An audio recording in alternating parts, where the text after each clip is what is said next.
Hey, what's up, guys? Welcome to another late night Pokemon card live stream. It's me, Mr. Cardconomist, and today I'm feeling pretty good. Not too much coughing. We'll see if we start coughing in the middle of the stream. Maybe we will, but I don't know. I'm feeling kind of nice. I wasn't coughing too much today, just like the other days, but now I'm in the card room, so we'll see what happens. Look at this, Unified Minds, a box break. This is further along. If you're tempted to buy Triple Beat or Triplet Beat, whatever it's called, you know, that set is probably kind of overpriced. I'm going to recommend you open up Vintage or put a SLAB-AWAY or save your money for the time being. Just 13 of you guys here. I'll talk about it when more people show up. Here's the Unified Minds break. We are more than halfway done. We could easily finish this tonight. We'll take a look at all the lists. So Unified Minds, the large sub list, the Triple Beat box break. Somebody will get a whole box of it. Base set sub list. The large, ooh, spooky. Here's this Lake Vacation custom boosters. Those don't really sell too much, do they? And then the box break. Okay. Are we going to open up? Ooh, Unified Minds. Where's John? Just wanted to say I'm very happy with his packing work. Oh, yeah, I was talking to him today. He was doing trash with me. Oh, there's the cup, actually. Yeah, there it is. Mister, you're so early. It's Tammy's birthday again? It is Tammy's birthday again. YouTube didn't notify me when you went live. Lugia slab break, says OB Kid. All right, there's a Lugia slab break. That's right. John's a great packer. Oh my God. Lugia slab break, mister. Yes. Give me a moment. So we're going to talk about all kinds of fun things. I opened 72 packs of Evolving Skies, got 8 hits, 6 of them were normal Vs. Jesus, dude. Was it not from a sealed box? Maybe that was your problem. But I believe you.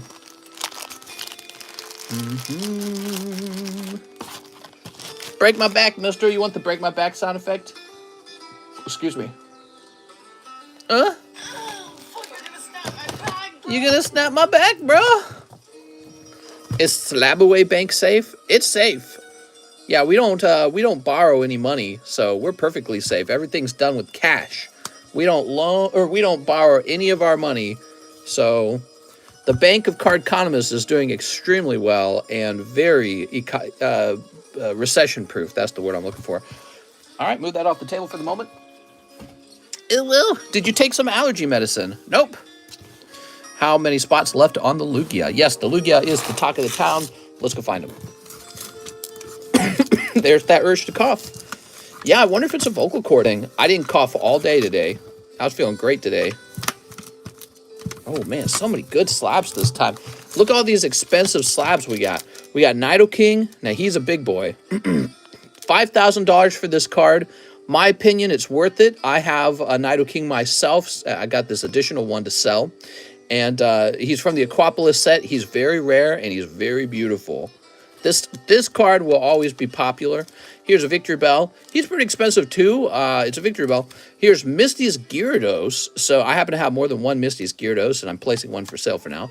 And here's my Blastoise First Edition card. Now, if these don't sell, I'm just taking them back because I like having these cards in my collection.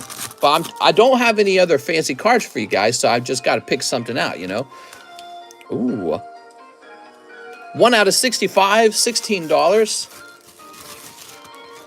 Here it is. That looks less than halfway. 1, 2, 3, 4, 5, 6, 7, 8, 9, 10, 11, 12, 13, 14, 15, 16, 17, 18, 19, 20, 21, 22, 23, 24, 25, 26. So there's 26 in here. There's about 40 left, 39 left technically. Yep, a ways to go for the Lugia. He's not Umbreon. You know, he's not Umbreon VMAX. Mister, please show Triple Beat Medium. Yeah, so we have a Triple Beat Medium. If you want a box of Triple Beat, here we are. So this gives you a reserve for a box of Triple Beat. The price of Triple Beat is moving up. And so you'll want to jump into this. It's an odds 1 in 15. It comes with 30 packs, okay? So that kind of gives you an idea of the price. You're paying about $650 a pack, in other words, to be part of a break where one person gets the whole box. So that's not bad because, because Triple Beat is going up, man. I've been watching it. I had a Japanese seller cancel on me yesterday my pre-order from months ago because I had pre-ordered their boxes at like $100 a box, and now they sell for like, I think they're going for like $140 now. They're getting real expensive. But anyway, so that's that. Base set sub list, the large, Lake Vacation. That's right. For $10, you could have a lake vacation down here and hang out with me. Here's Unified Minds. It's actually not a bad idea for the summertime's coming up. Here's these 2 spots left in the large sub list. Oops. There we go. There's the lists. What's up, guys? Welcome back. All right. What do you think the cheapest card on the table is, I wonder?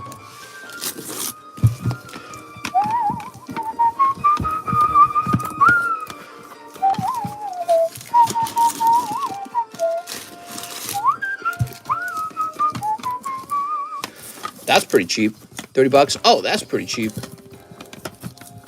45, 25. So we got a $25 Jigglypuff here, huh?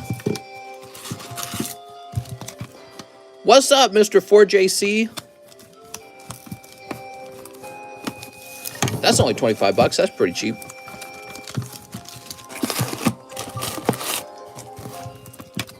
$22. What's that 9.5 Dragonite? Is it Rainbow Tops? It's a non-holo, but it's still really nice. If it was a Rainbow Holo, it'd be like $300 probably. It would not be 45 bucks. If it was, you should snatch it immediately because that's a terribly underpriced Dragonite, but you're never going to find it that cheap. Yeah, you're talking about this guy. I dropped the price on clearance to $45 for you guys. I do think he's worth closer to $85. I think that's the correct price. All right, cool. So these are the cheapest slabs on the table. Snatch them now before I give them away. They are on my giveaway. My watchful eye is watching them. We're watching the Return of the King together now, my wife and I. So how about giveaway for my besties? Here's Hisuian Arcanine. Okay. Let's get this going. How about the Rainbow? The Rainbow 9 for 150. Nice, man. Very good. It's a great card. Okay. Mr. Superman. The number is 126. That's the number you got to type in to be part of the giveaway. All right. Oh, look, it's Waldo. Wait, I thought I saw someone else. No? Maybe I'm going crazy. Just another day, man. What's today? It's Tuesday? I like Tuesdays. There was no daytime stream. Just chilling around. Yeah, I kind of relaxed. I had a great day, actually. Yeah. How about you guys? You guys have a good day? Today was very good for me. Very relaxing. Steez A says, hi, mister. What's up, Steez? Thoughts on foreplay? Thoughts on foreplay. Is that kind of like 5-play? Don Cheney. Nostalgic says hello. What's up, Nostalgic? Jump in there, guys, before we get to 100 viewers. Worked 14 hours, was a long day. Can you shout to Kia for me, bro? Mister, any update on my Star Wars Chrome Redeem card?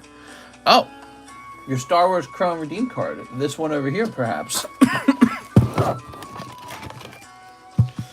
Let's see. Oh, this one that I have not redeemed at all. So neither yours nor Sven Jansen's cards have been redeemed.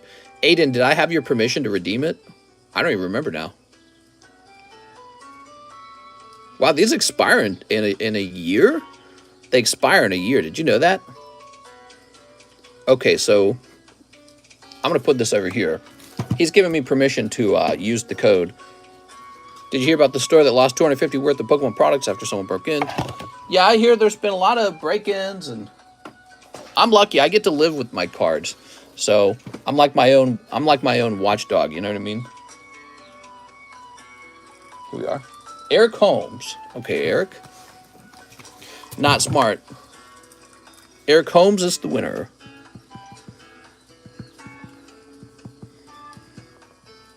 There you go. 7-Eleven near me got robbed tonight. Yeah, I mean, Pokemon cards are like jewelry stores at this point. You know, people jump in there for the diamonds, for the gems, for the gem mints. Yeah, let me take a little break. They get into that store because they want those gems, the gem mints. I'm going to get me a gem mints. Russian jet knocked a U.S. drone out of the sky into the Black Sea. Store here in Birmingham had more than $20,000 in cards Stolen Pokemon.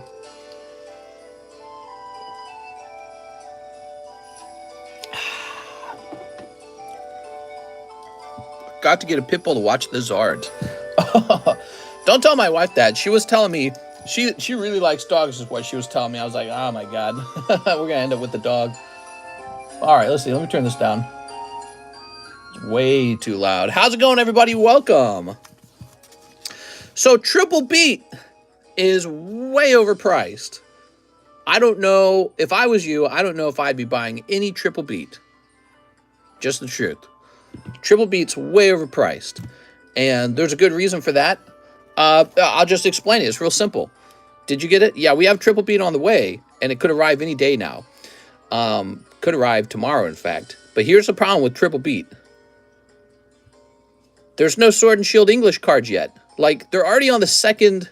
They're on the second print set of Japanese cards for the new Sword and Shield. I'm sorry, for the new Violet Scarlet. And we don't have anything in English. I mean, our last release was a little while ago.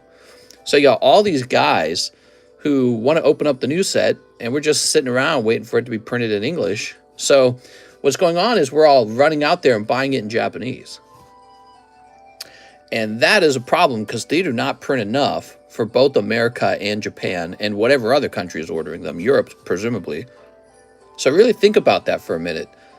It's not that Pokemon doesn't intend to print enough of them. It's just that everyone's still waiting for the English version. So you're overpaying if you buy Japanese Triple Beat. It's the truth. I don't recommend it. I do this all the time where I don't recommend a card set to people. I say I probably wouldn't buy that.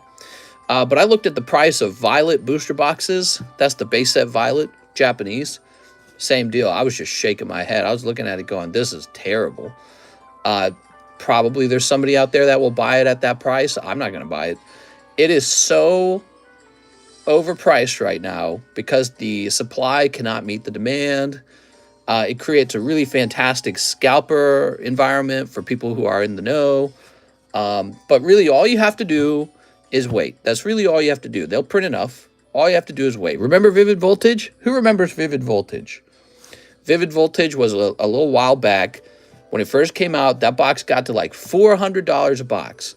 And then maybe about 6 months ago, it was back down to like $200 a box, literally half that price. And so I would not buy Violet base set right now. I would not buy Triple Beat right now. The English version is going to come out. You're going to get a better price. My opinion, okay? That's my opinion. Sword and Shield base set is coming out at the end of March, which is in about 2 weeks. So if you have the patience to wait 2 weeks, you get it in English, probably going to be cheaper. It's coming out here soon. I remember Vivid. I can't believe how much dang money I spent on Vivid trying to get a Rainbow Pikachu. Right, and you want to know what the price of a Vivid Pikachu is now? Because he was like $1,500 pretty steadily for a while. Let's see. Pikachu, Vivid Voltage. Oh, you know, that Pikachu, that would be a great slab break. I didn't even think about that. He'd make a great slab break. Because then you could... Because, you know, he pulls so rarely. You could avoid spending all that money opening pointless. Ah, geez, dude. Hold on. Sometimes searching for stuff is a little difficult. I'm about to sneeze, man. This room is cursed. Yeah, I gotta sneeze. Here he is. Are you ready for this? You're not gonna believe it. Good old Pikachu VMAX. Remember when he sold for thousands of dollars? There was one that sold for $5,000. He is now $270. That's it. $270. He's nothing. He's just another piece of cardboard. Like so many pieces of cardboard that Pokemon is printing every day. He's just another piece of cardboard now. And so, again, all you really got to do is wait. Tell me when Fortnite's coming in. It was an international order, and so it could be a little while, but I ordered it as soon as I could. And so it's on the way and will arrive as soon as possible. Easy card for you to flip a Reno. Yeah, I would take a break from ordering all these other card sets where the hits are going to be just like this Vivid Voltage Pikachu. Give it 2 years. Everyone will forget about the cards in that set, and they'll be on to the next set. And you will have wasted a lot of money opening up overpriced Triple Beat at a time when it was going to be overpriced. There's going to be a time point where Triple B won't be overpriced. Move the camera a little to the right, like that. Is that a little better? All right. This is a nice thing, though. I like this Lugia. Here we are. Okay, that's what we got him. I get you guys nice things on purpose. So, Sansane, 2 Unified Minds. All right, you got it, man. Mr. Sansan. What should we buy, mister? So here's what I would buy. If I was a hardcore card collector, I'd pick out a nice slab, and I'd focus on buying that nice slab. If you're not going to do that, I would pick up a sealed booster box of the latest set and just put in my closet. Those are the 2 things I'd do.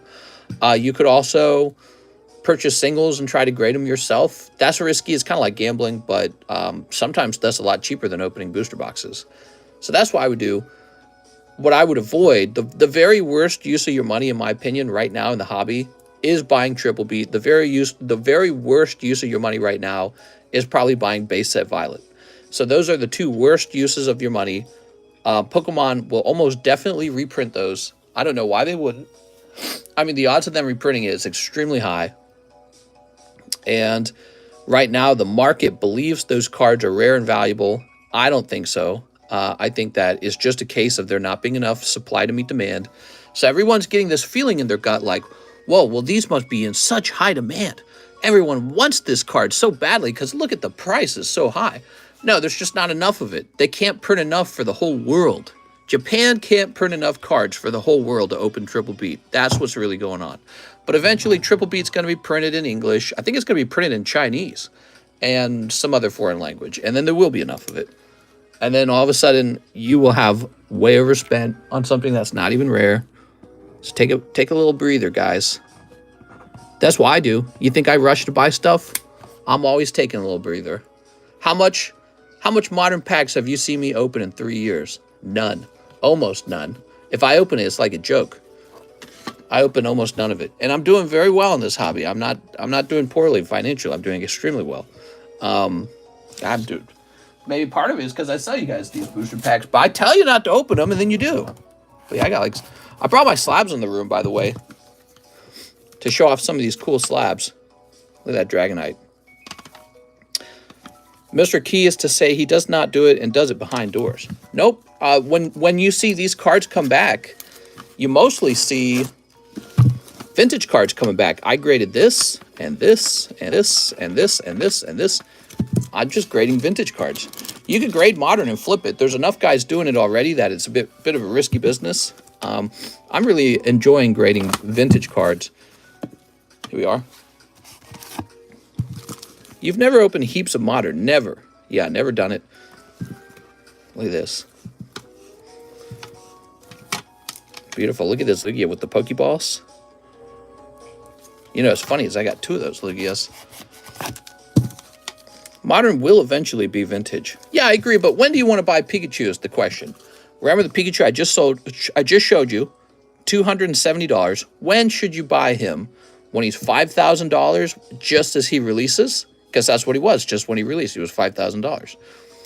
Or today when he's $270. Really think about that. That's like 20 times cheaper or something like that. I think it's like 20 times cheaper. I mean, if you could buy one of those for $270 back then, they would have been shocked by that. They'd have been like, holy Jesus, dude. How'd you get it so cheap? Buy him next week. Right. I got my slabs now. I can show some of these off. I like showing off my slabs. No one knew they would reprint Vivid. That's why it got hit so hard. And yet, they did. You know what I mean? It's like... This is just how it's going to be. Pokemon's going to print whatever they're going to print, and probably a lot of it because their job is to make money. Look at this. This got a 10. Look how off-center that is. Wild. Buy the grade, not the card. Ooh, I love this Dusclops. Apparently, I loved him a lot. Look, I bought like 3 of these. Going to be a great Poke Crash in 20 to 30 years. Well, Beanie Babies didn't crash in a span of 20 to 30 years. Beanie Babies crashed right away. They crashed after like 2 years. And for Pokemon, it's been 25 years, so, or 27 or whatever it is now. So Pokemon's been around for 27 years, and it's still a great product. It does not look like a Beanie Baby. Don't be sleeping on Beanie Babies. Yeah, Beanie Babies are about to skyrocket, bro. There we go. So this is what I actually spend my money on. I buy slabs. I buy slabs, and I'll buy seal boxes. Of course, I buy seal boxes also because I need stuff for you guys in the future. So I'm a box breaker, and I have the advantage of actually being able to sell my boxes very easily, in fact. Did the Fed bail out the Beanie Baby crash? I think not. It's not right. Beanie weenies. All right, cool. So we're jumping back over here. Let's see what kind of order we got next. Ryan Diaz. Can you please ship me Ryan Diaz? Okay, Ryan. Sounds good. Mr. Ryan. Are any of the stamped cards getting priced? I was just showing those off. Those are like the cards I'm holding long term. Eventually, maybe one or two will be priced. I always try to keep some stuff on the table for you guys. Looking for a Ryan Diaz. A Ryan D's. Beanie Babies are poop. Hey.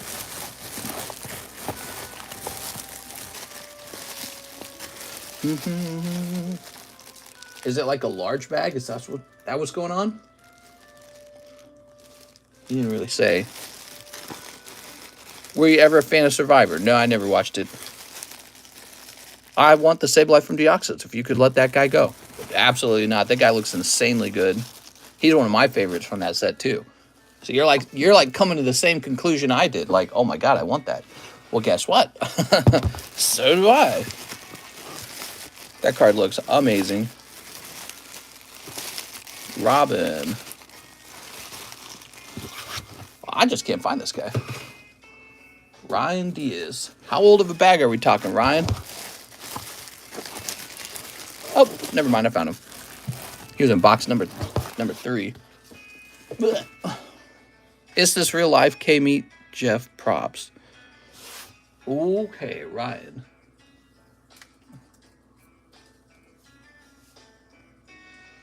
Let me log in here. I don't think I have his address. Let's try this again. Okay, we're logging into the PayPal's. How's the wife's side effects? She didn't have any today that I know of. Yeah, she's not complaining about them today. Maybe they're going away slowly. I was shopping for homes today. I saw a nice home. It was a foreclosure home. It was really cheap. So I called up the real estate agent. I'm like, tell me about foreclosures. And he's like, well, they're basically cash only. I was like, damn. And he said, the market for homes is so good in Lake of the Ozarks that if a home is being foreclosed on, it's only because it is an absolute dumpster fire of a home. So he said, don't do it. Don't buy it. It was the real estate agent who listed it. He literally telling me, don't touch it. That's actually a really heavy bag. What is in here? Like a metal card? Jesus. He said, you sound young. You've never bought one. He's like, stay away from it. He said the previous owner went in and basically destroyed the whole house. And he said, you don't know what they flushed down the sinks and the toilet. There we go. He says the bank's going to say you have to take it as is. Don't listen to him, buy it. Yeah. Those are for flippers who will repair it all. John could be a flipper. John used to do home repairs. I told John I'll buy the house and he can repair it. And then if he pays back my initial investment, he can keep it. He wants you to buy a bigger house so his commission is higher. He sounded like he wasn't lying. He didn't even know me. Actually, he wouldn't get the commission. I think I would get, I'm sorry, I believe the real estate agent I work with would get the commission. So he wasn't representing me. Damien Guyton, 1 Pixar. All right, Mr. Damien. Pixar came in last night, and where did we put it? Where did I put it? Oh, it's right there. My brain wasn't ready for it. So that was fun. Learned a little more about foreclosures. Basically, he said banks don't cover foreclosures because it's too high risk for them. So they don't like to borrow on foreclosures. He told me one trick you can use is to get a line of credit from a bank if you're a truly wealthy person, and then just use that line of credit. But he said, yeah, he told me that foreclosures are basically gambles, because when you foreclose on a home, the person who is moving out of the home may have secretly damaged it because they're so hateful toward the bank that took the house back. I was like, damn. I'm surprised. You'd think that would be like a crime or something. But I guess then again, what are you going to do? Sue them? What are you going to sue them for? Their house? No. Let's see. But anyways, this is a nice little home, and it's right down the road. And it's fairly cheap. It's like $85,000. And believe it or not, I have that cash on me. I have $85,000. I could just go buy that. And so that's why I called him about it, because I was like, I can afford that. I'd like to move John into a smaller home, and then I'd like to lower his rent. But it doesn't have to be a smaller home. It could also just be a cheaper home. You know, so that's why I was looking into it. Here we are. All right. William Stout Jr., give me in on that Lugia break. You got it, man. Grants to flip foreclosures. My brother bought a foreclosure at auction just to learn the copper in the house was stripped. I'm 29. I'm not old. Oh, you're old. Here we are. Mr. William Stout. How's it going? There we go. Very nice. You have to break in to check out the foreclosure. Damn, dude, look, took the copper. So you don't want your employees to live comfortably as you? Well, no, the goal would be to lower his rent so that John keeps more money each week. I'm trying to help him. What are you talking about, man? Angel Barba, 1 in the Unified. Your employer's not going to help you with your rent. I'm actually much nicer than a regular employer. I'm trying to help him. So I keep an eye on the real estate market just in case an opportunity opens up. There we go. I think it would also be nice if he didn't have to drive 17 minutes to work. If he could drive 5 minutes to work, that would be nicer too. I was born in the 90s. My life's just getting started. All right, so let's see. Victor Alvarez, 10 spots. Wow, 10 spots in the Lugia break. I'll do it, Victor.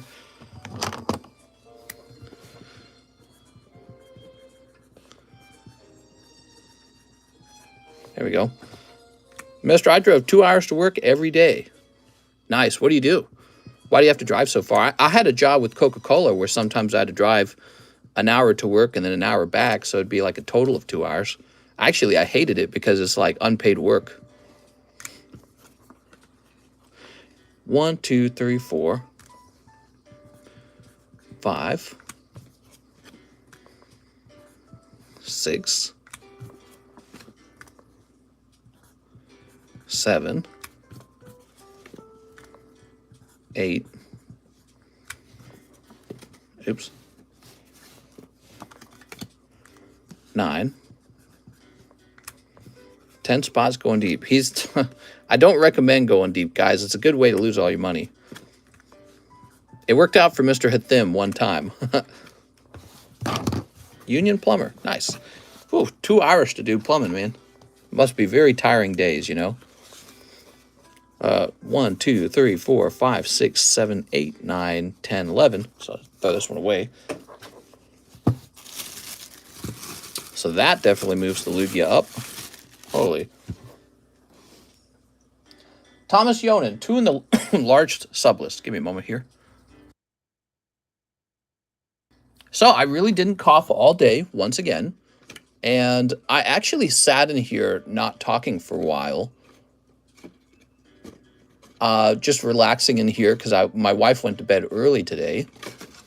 And I wasn't coughing then either. But I'm streaming now and I'm coughing. So maybe the whole vocal cord theory is, maybe that's the one. Maybe it's a vocal cord problem. Maybe I'm not taking enough breaks. Here you are. What do you think? Too much talking? What you guys don't know is I do an awful lot of talking with my wife when I'm not live. So I talk all day. I talk all day. Let's get this going. The large sublist. Large is getting very close now.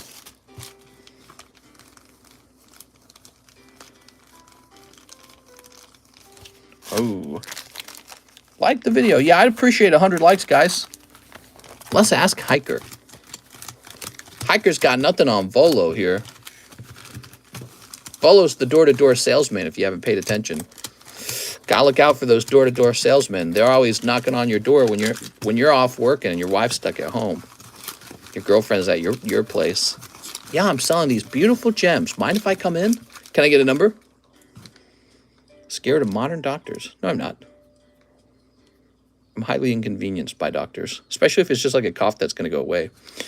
1, 2, 3, 4. Okay. Jennifer Yap. Jennifer Yap. Sorry, Jennifer. Daniel. Sorry, Daniel. Pirates Enjoyer. There it is. Pirates Enjoyer. Oh my God. This guy's got a lot of spots in the large.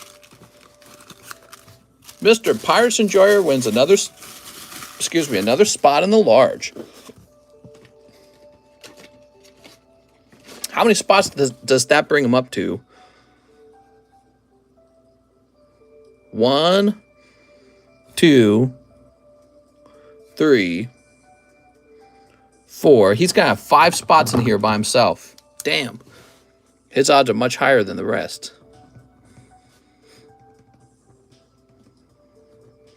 There it is.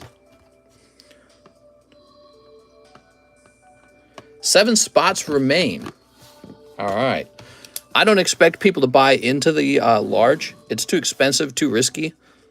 I mean, it's 1 in 39, so you're basically just giving up $100 to get into there. But I'm going to start expecting this large sublist to start selling faster because people know it's almost over. So this will start moving probably.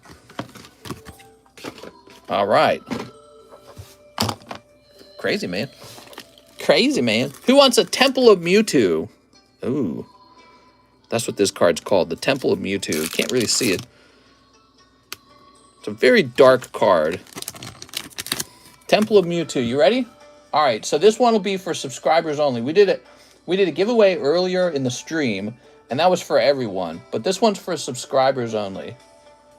It's actually a lovely vintage card. Okay. So, and the number is going to be, I gotta pick a number. So the number is going to be 100K. 100K is the number of subscribers I want to have someday. I'd be real happy if I ever reached that number. We're on our way. We're at 54,000. We're on our way to 55,000. So I appreciate you guys hitting that subscribe button. Besides, you get a chance to pick up a nice free card. $25 was what I placed on it. We don't know what the real cost of this card is. If I listed it on eBay, it might have been more like 40, 50, 60.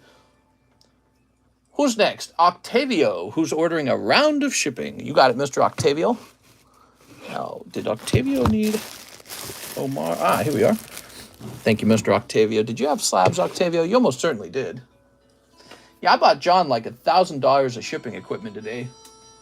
You're getting a lot of boxes. Okay, Octavio. You usually need heavier shipping.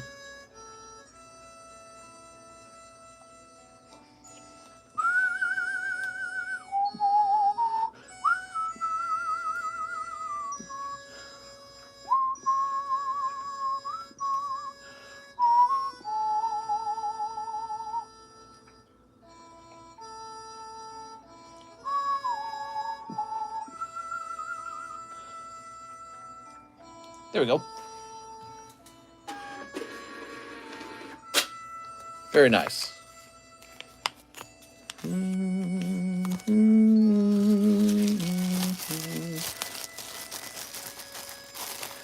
Now, it's a lowercase k. I'm sorry. It's a lowercase k. If you did uppercase, you're not in there. Lowercase. Jonathan Morris, 3 spots in the Woodified Minds. How's it going, Jonathan? I know John was working on your grades finally. I slowed down on giving John new grades because I told him we wanted to get some of your stuff done. I think that's what happened most recently. We have another guy who's waiting a long time to get his mail-in grade done, and we're waiting for your mail-in grade to be worked on. Okay. So let's try this again then. All right, you ready? Roll it. The winner is Mr. Natru. Natru, what's your real name? What's your bag name? Let's go ahead and turn subscriber mode off now so everyone can talk.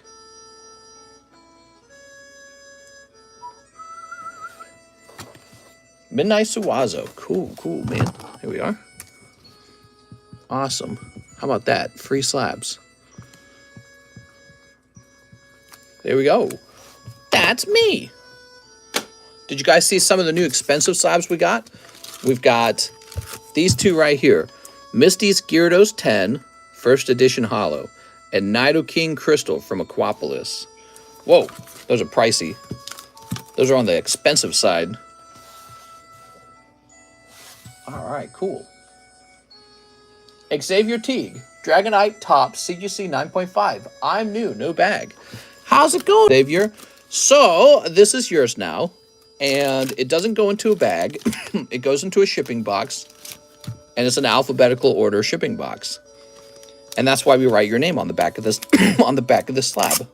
Dude, I'm coughing up a storm now. There we go. How much for that Blastoise? What was the Blastoise? He was 1.2 thousand. He's a PSA 6. All right, here we are.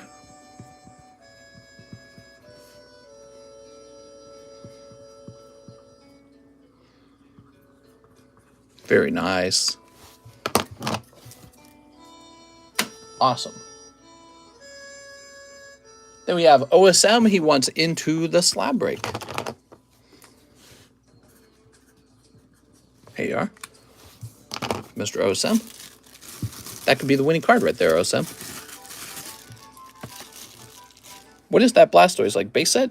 Yeah, he's base set first edition.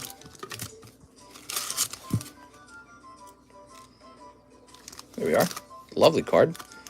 Been watching for a year. Glad to finally purchased. Awesome, man. Awesome to hear. Mr. Hathim, 2 spots in the Lugia break. Okay, Mr. Hathim. Maybe these are the hits, huh?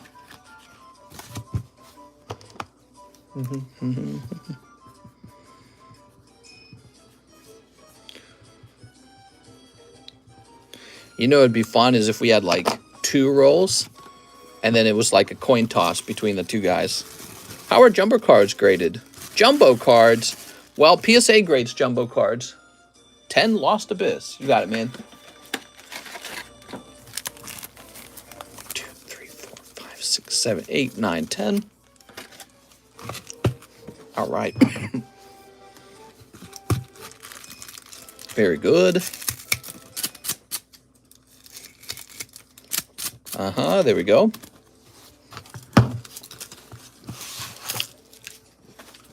All right, what we got? Cold. PSA charging too much for jumbo grading, in my opinion. Might be a good reason for that. The slab itself might cost a lot more. And they might have spent a lot of money on the encapsulator. Because the encapsulator to grade jumbo cards might be really large. How do you safely send a jumbo card? There's probably ways. Cold.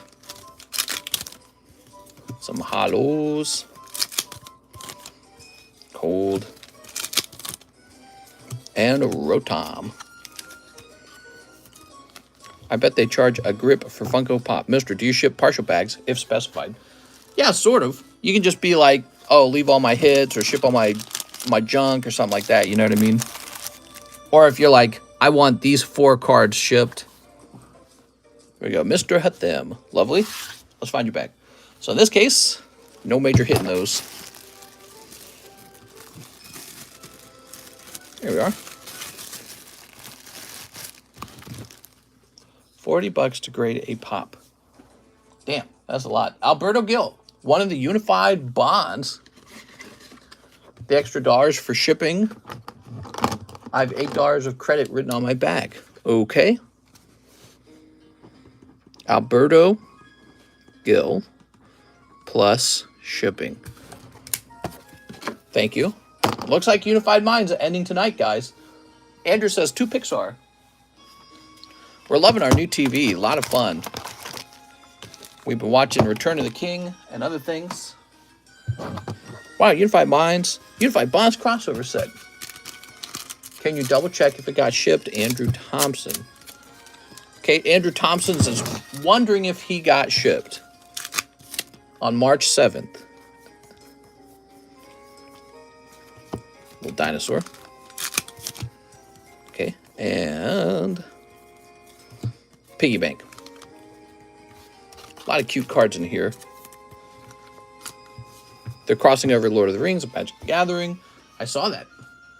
I heard they're making a one-of-one, you know, ring card or something like that. That's cool. It's a clever idea.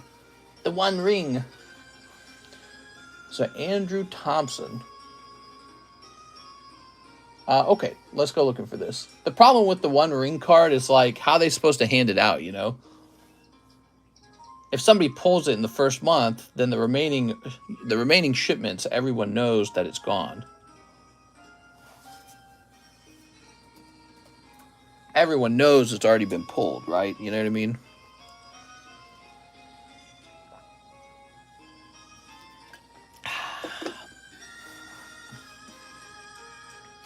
Okay, so let's see. Count the spots for the Lugia break. Lugia break's a little more than halfway done now. Yeah, we counted it at the beginning. We're searching for Thompson right now.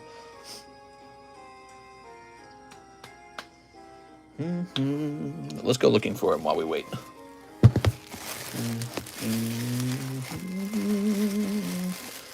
Elijah Wood. Elijah Wood really made Lord of the Rings. He has such a unique look. The huge eyeballs. Okay, I see an Andrew Thompson bag in transit. Sounds like you do have an old bag and that it is on the way. So let's create a new bag for you. Unless you already have a new bag. You already got a new bag? See, you didn't mention. I don't know. Oh, he does have a new bag. Okay. Yes, the old bag is on the way. Maybe it's just arriving late. There we go.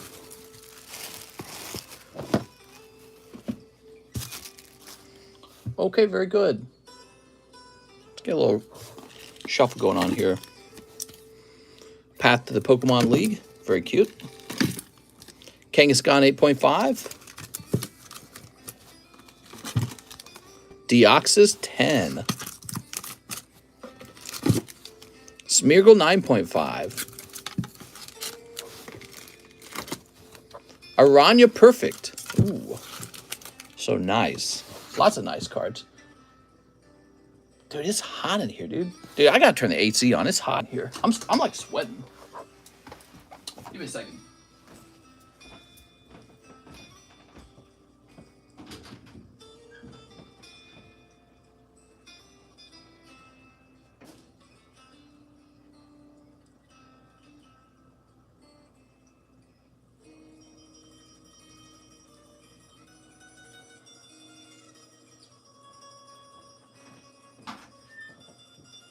All right, I'm back.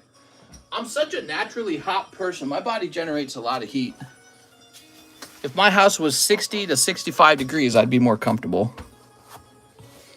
I'm wearing nothing but an undershirt, too, and I'm still too hot. Joseph Adelizi, 2 Unified Minds. You got it, man.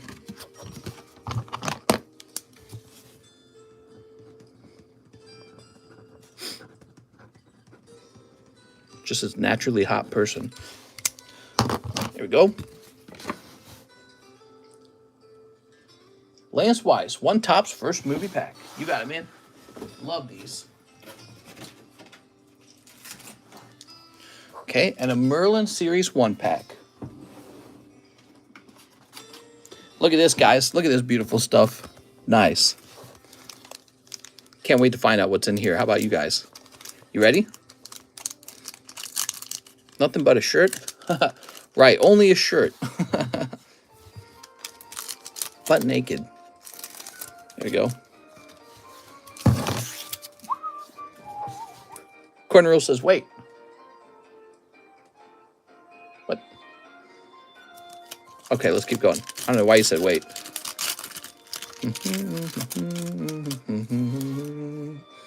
Oh, I think I saw a hollow in there. Oh, there it is. Wow, did you see how the card simply fell away? There was no sticking at all. Look at this, guys. Pantless stream. Wow, man. Beautiful. Very nice.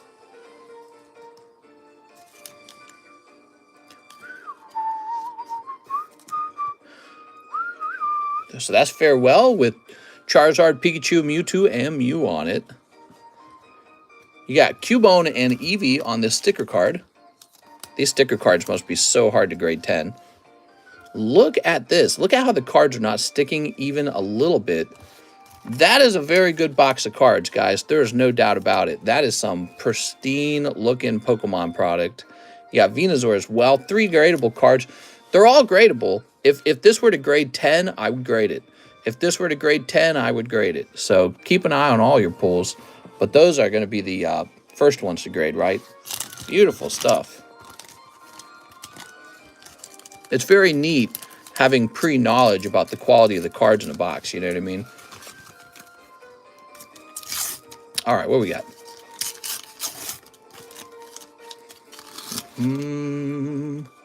Snorlax. Very nice.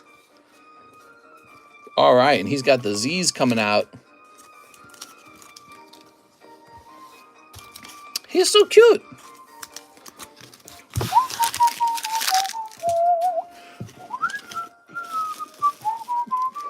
I see a Top Series 2-pack right there. Maybe you did not see the contents of it, though. Tower of Terror, Geodude, and Voltorb. That was for Lance Weiss. Here you go, Lance. What a pack. Love Snorlax. Yeah, it's a great card. All right, cool. Thank you, Lance. Lance, you've been a big customer over time. PSA 10 sticker Snorlax. That'd be cool. Caleb Ibarra. 2 Unified Minds, 3 Crystal Revenge.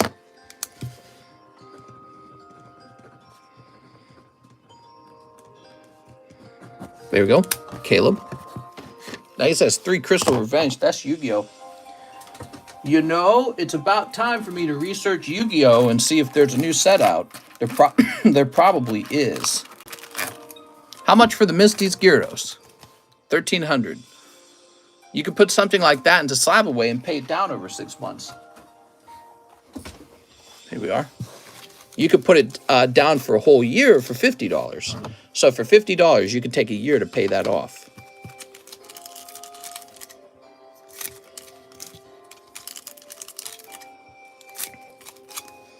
Research for Yu-Gi-Oh! And this Glizzy, mister. We are Caleb. What do we got? Golem, Invalid, Dolmen. Did I miss Unified Break? Nope. Very close now. 2 spots left. Advanced Crystal Beast, Sapphire Pegasus. There we are. Odd Eyes Persona Dragon. Okay, lovely. Welcome, guys, to the late night live stream. It's Tuesday. How are all you guys? Everyone watching, we got 166 watchers. How's everybody feeling? How many more Unified Mind spots? Like 2. You're here just in time, basically. Because it is about to go off. Oh, Mr. What's up, Jesse? This says Caleb Ibarra 2. Okay. Get ready for Unified Minds. Get ready. See what happens there? That box pushes this box back. Okay, time to check ZELLE.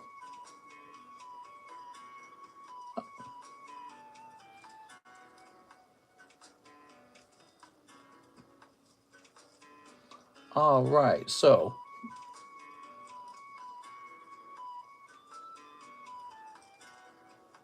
let me check this email. Okay, good. I just ordered something to make sure the address is right. We have Gerardo Salas, Super Mario. You got it. Mr. Gerardo. No, mister, I gave a Unified Mind spot on PayPal, says Drew. On PayPal? Yeah, yes, but it's Zelle's turn, so we're looking into Zelle. All right, here we are. All right. 2, 3. You got Toadette, Monty Mole, Goomba. I simp for chat, says Alex. There we go. Hey, his name is Mr. That's right. Hey, here's Mario. It's me, Mario. Wahoo! Here we go. Here's Toadette. Silly Toadette. Now you got 2 Toadettes.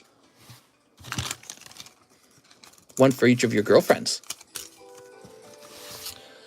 Gerardo, when are we going to find your bag? Over here? What a nice day, man. I feel like things are real calm and peaceful for me these days. I hope life lasts like this for a long time. It won't. That's not how life works. Ricky mistake. Okay, put this back up here. What a nice day.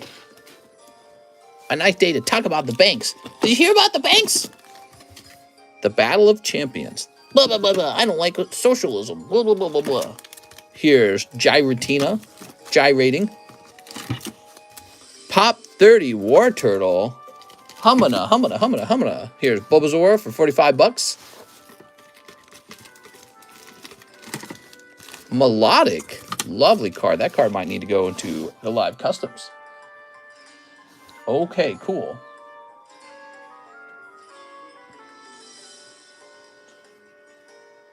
So now we have Andrew Thompson, 1 spot in the Unified Minds.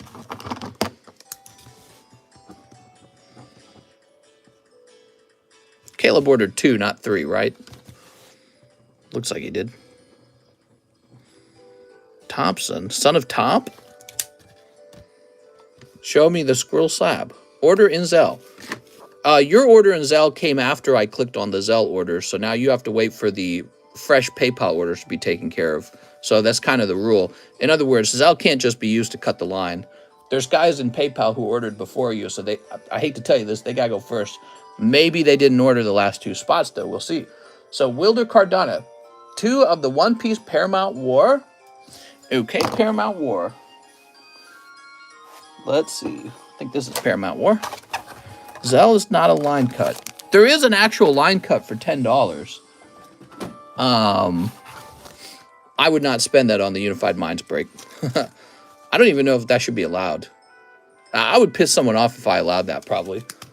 All right. I don't know. On the other hand, people had the option to buy into the Unified Minds break since yesterday. They just didn't. People always want in on the last round of packs. The last 6 packs, everybody wants in because of the immediate gratification. Well, they had lots of time to buy in, but they always wait to the very end. 3 Dragon Maid. So I don't know if I would reject a fast pass to get into the or an express payment to get into the box. There we go. I'll wait till it gets closer. I don't know if that's always what happens. Maybe they just didn't know we had a Unified Minds box break. I don't know. Here we are. Wilder Cardano. Oh, that's a hollow.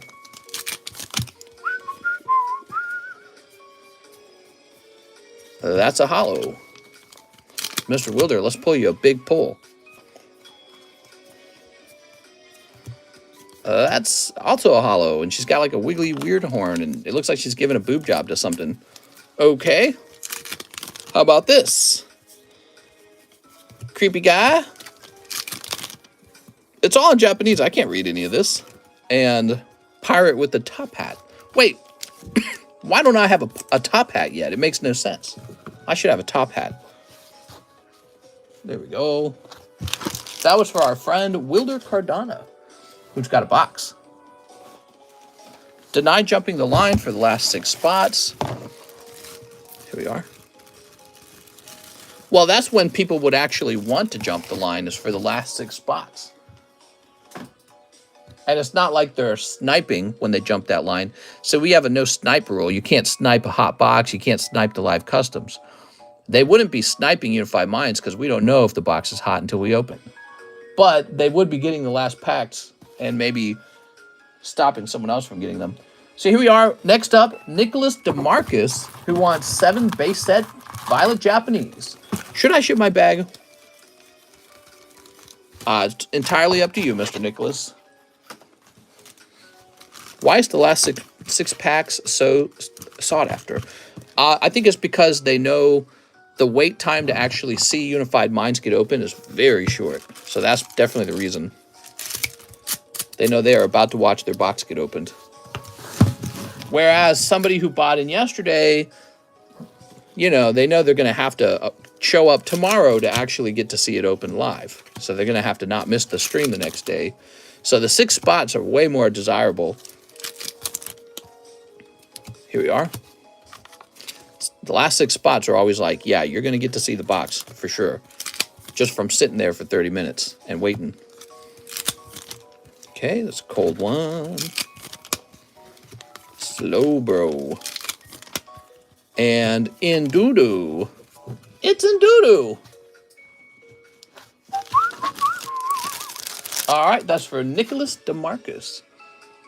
Mr. Nick.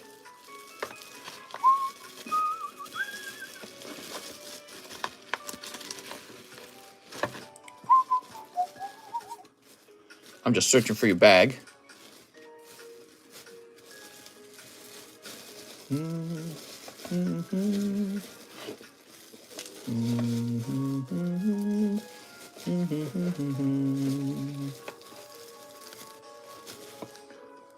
How old is your bag, Nicholas? You got a bag? Neil. Oh, he's right here. Yeah, he's right here. You're fine, Nicholas. See, each time you order like this, you reset your year-long wait on the table. So you can keep your bag over here for a year if you need to. Although I don't recommend that, because if my house burns down, your cards go with it. I will be saving my cards and will not have time to save the cards on this table if the house catches on fire. Here we are. So there you go. So you can see you're reset. So that bag won't be repoed unless you abandon it for 12 months from today. Okay, William Stout says, give me a Unified Minds. All right, William Stout. He's taking spot 35.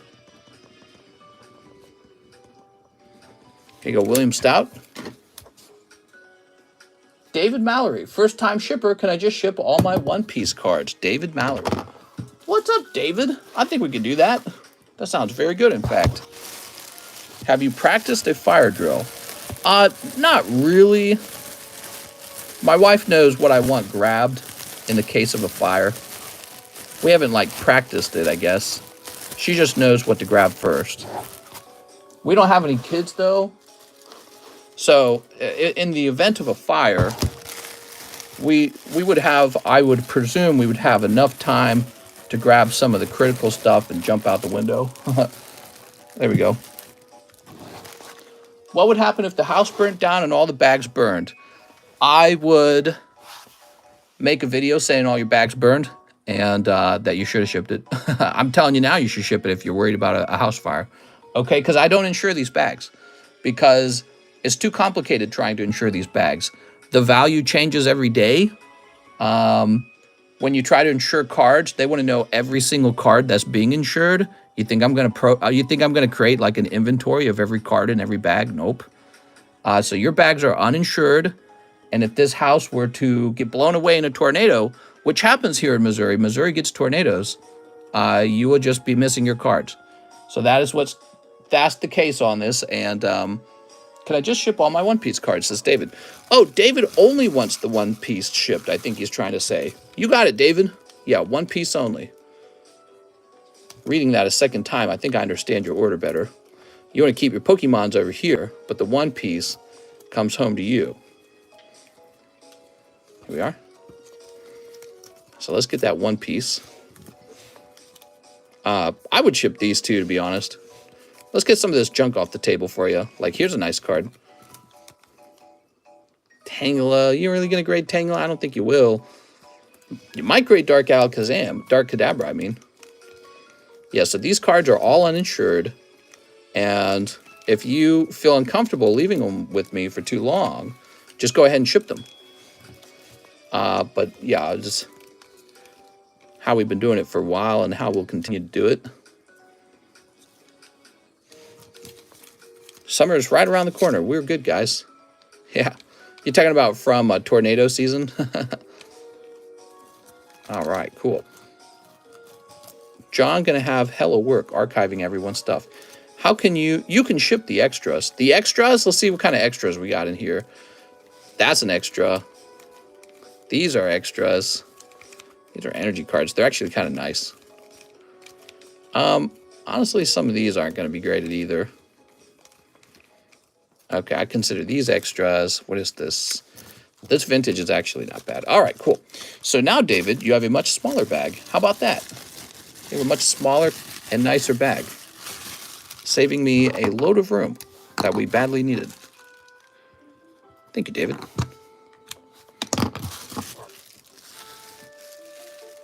There we go.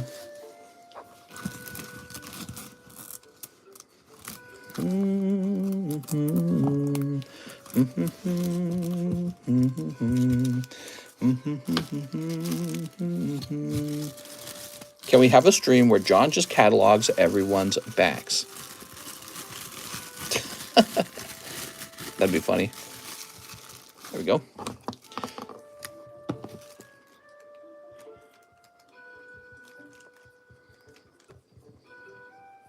There we go. I wonder if John could run my Instagram account for me.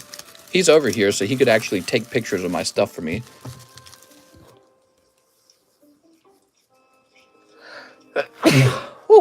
Oh my God. Okay, so David.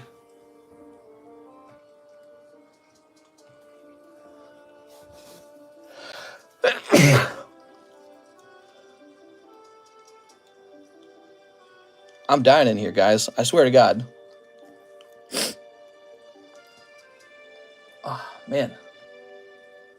So David. I was looking up, and there's certain types of allergies that actually cause a dry cough. Did you know that? I did not know that. That was news to me. Certain allergies cause dry cough. But most allergies cause your nose to get runny. So, David, I have an address that begins with 7. This order has been a shipping order, a rather slow shipping order. Taking our sweet time on it.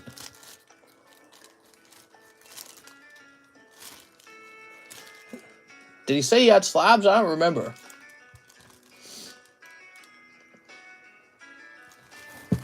All right.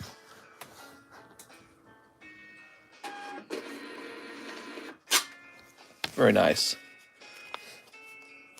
Don't ship the slabs. Oh, man. Oh, well, I got to cancel this. I created a label where the slabs would be assumed to be added. You could be allergic to dust. Well, that would be odd because I've been doing this for a while. You know what I mean? Be funny to suddenly become allergic to it. However, one explanation could be now that we're in this new house, there could be a tree nearby that's giving me a dry cough during allergy season. So that is a possible explanation. All right, give me a minute. We're going to use a different form of shipping then. All right, here we are. So we're going to use a cheaper shipping. It's actually cheaper and faster. There we go. Don't die before showing us very well your printer. My wife. I say my wife a lot. There we go. There we are. All right, so good. Cool. Back to the ZELLE orders now. Richard Vidal. 2 unified minds. Well, Mr. Richard, you are going to get 1 unified mind. I almost wish I could tack on a spot 37 for you, but that's not possible.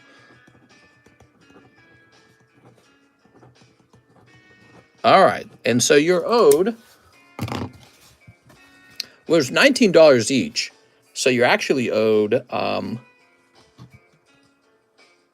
you're owed $21. Richard Vidal, $21. If it was Card Communist, he would say, our wife. Richard. I remember I had a German language professor, and he was talking about how eventually humans evolved to use the word mine, you know, my, mine, ours, and that those were big advancements in human intelligence, understanding the idea of something that belongs to you or something that belongs to me. And a lot of our grunting revolved around explaining whose stuff was whose. My wife. The word my is very important. Okay, so Richard, you have $21, and we're ready for that Unified Minds box break. I suppose before we get started, we should have another giveaway. Let's give away this lovely Bulbasaur 9.5. This time it's going to be subscribers who have been with the channel a little longer.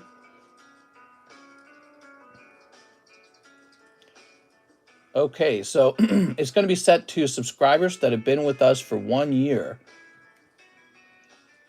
That's really cool that I can do that. So you have to have been subscribed for a year to get this card for free. And we're going to make it... all right, so... no, let's make it a real simple one. Here we are. I appreciate all you new subscribers. 1, 2, 3 is going to be the keyword. Let's see if there's too many competitors for this. I don't know. Wait, I can talk, says Alex. If you've been subscribed for a year, you're going to have a chance for that Bulbasaur. I ought to give away a card like this for people who have been subscribed for 2 years. I've got the money to do it. I just, maybe I would need to advertise that a little more. So that's not just this blip of time in our stream that nobody knows about.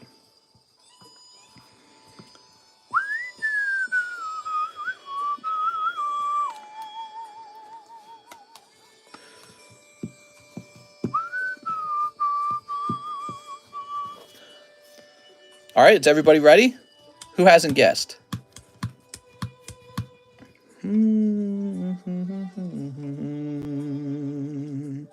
All right, here goes. Drew, Drew 420.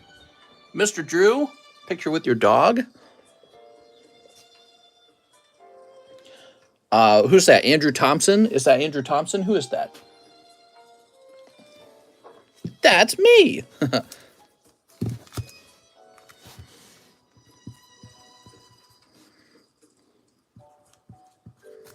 There we go. You know, what's cool about setting the subscriber mode to 1 year is you have very little competition in the giveaway, meaning you have a very high chance of winning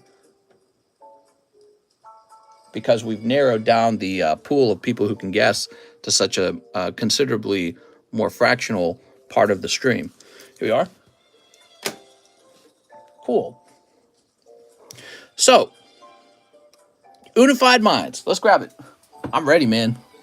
Now, will this be too far up? If only GameConomist sub counted. True, good point.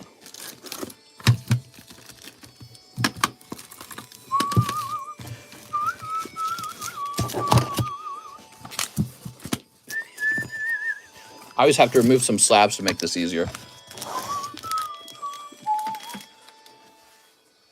All right, I'm excited. So you know what comes out of this set? Garchomp. Wait, Garchomp Giratina's in here, right? Yeah, he is. Mewtwo Mew, Espeon Deoxys, Darkrai Umbreon, but those are only Vs. Dragonite's in here. Misty's in here. She's a big pull. Cherish Ball, I believe, is in here. What else is in here? I can't remember. There's some stinkier ones. Raichu's in here, so that's cool. Here goes. This is the set that had released when I got back into card collecting. Boy, I got in at a good time, didn't I? Just before the price of everything exploded. That's when I got back into card collecting. Okay, Ran. Oh, wow. What a great start, Ran. Picking up Mewtwo Mew.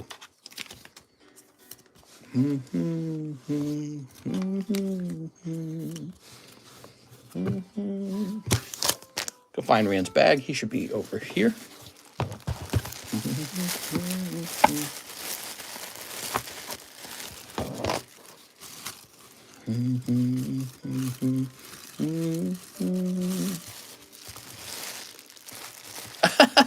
NGA. Oh, no. That's very interesting. I'm sorry to hear that, man. Here's Ryan Ingle. Okay, Ryan Ingle. You unsubscribed to play around with the subscribe count. And because of that, you missed out on a chance at the Bulbasaur, even though you've probably been subscribed for a year. That is very funny. Ryan Ingle. Somebody said Alex flexing his simp status. You guys are so mean, man.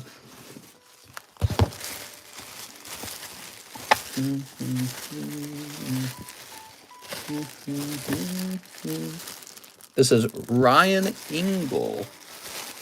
Where is Ryan Ingle?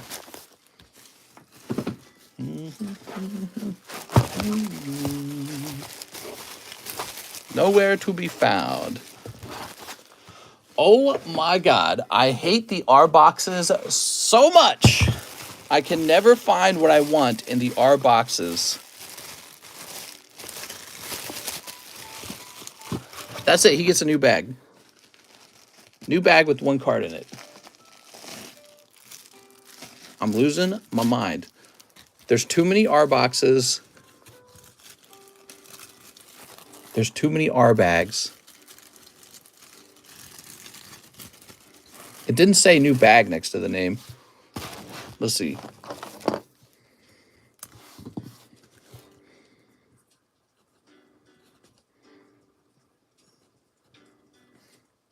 And this should say 3.23.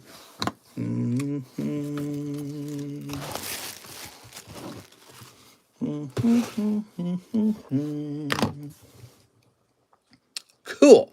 Justin Leach. Justin wasn't playing around. He said, give me 5 of these. 1, 2, 3, 4, 5. Very good, Justin. All right. Mr. Justin. What box after this one, guys? You want the cool beans kind of box? Wow, bro, that's cool beans. I'm looking for one of those cool beans kind of boxes. Ready? Pidove. Oops. Drillbur. Saw a little non-hollow Dragonite. I grabbed that for you. Pokemon Research. I'm gonna just grab the rares. Pokemon Research Lab. I don't know. Team Up's so expensive, man. We could do Team Up. I just feel like, I don't know. I just feel like it's not worth it. Celestial Storm. Yeah, that's another one. Oh, what do we got? Coach Trainer. This is the hottest box. Forbidden Light. Forbidden Farts. Forbidden Stinky. Any Sword and Shield boxes you guys want to do a break on? We could do an Evolving Skies box break, believe it or not.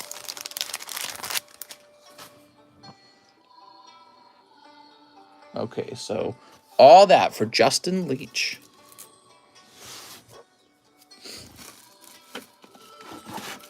Coach me, mister. What do you want me to coach you on?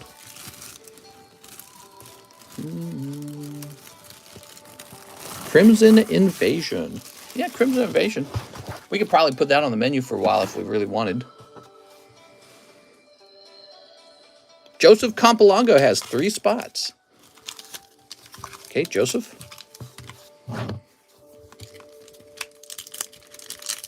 We could try Evolving Skies and just see if it sells out. Poker deck break. Well, if the price was right, I'd be open-minded to that. Has to be a lot is the thing. Call of Legends. Screw Evolving, don't buy. Here we are.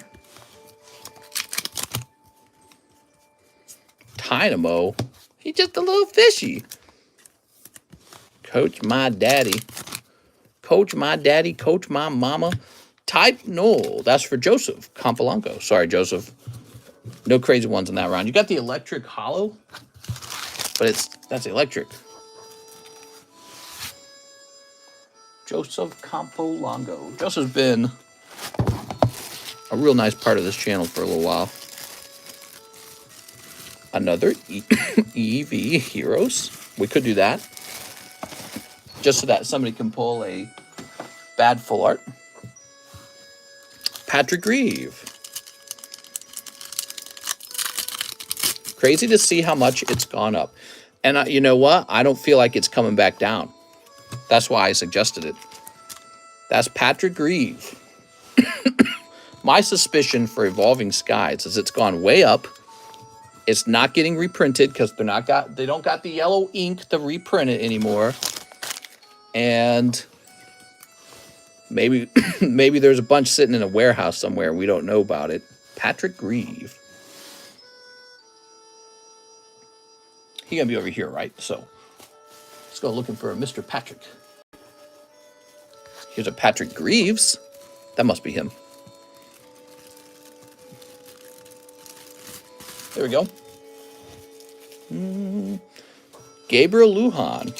Chilling Rain, a box break. No. Not expensive enough.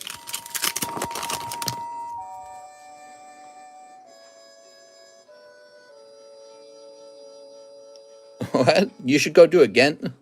Hey, look at that little Pikachu. Okay, so that was for Gabriel Lujan. I read your comment. What a nice moon Pokemon. What is it, like a friggin' moon?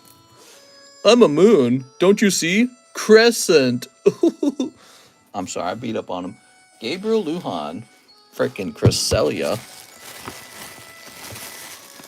Cresselia for the simple-minded. It's a moon. Oh, it's a moon duck. It's a moon, dude.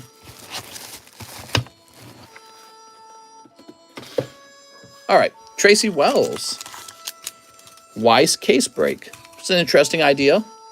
Oh, hold on. Weiss only ordered 2. Not Weiss. Tracy Wells. Did I say Tracy Weiss? Hidden Fates box break. It's an interesting idea. We could do 36 packs of Hidden Fates. I think that that's a bad offer for you guys, though, because of the risk of them all being cold and the fact that holographic cards in that set aren't really that valuable.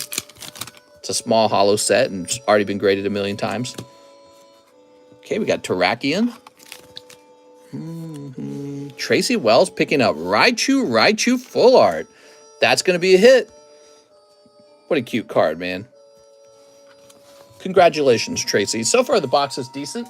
Dude, if there was one more full art, it'd be a really nice box. Tracy with the TR. Classy. Little South Park sound effect. Need some milk. Yeah, actually, I'm thirsty right now. Did you know that? Joseph Adelizi. I'm going to say it. I'm not coughing as much tonight. Respiratory illness and it's going away. Allergies and it's going away. I'm not coughing as much tonight. Looking like maybe I don't need that air purifier. I don't know. Joseph Adelizi. XY Evolutions. That's a possibility. That would be really expensive to move. Okay. That is for Joseph.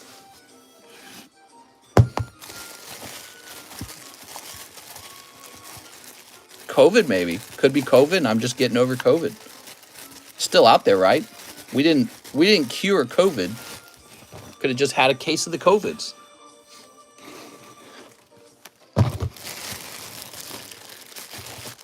Here we are.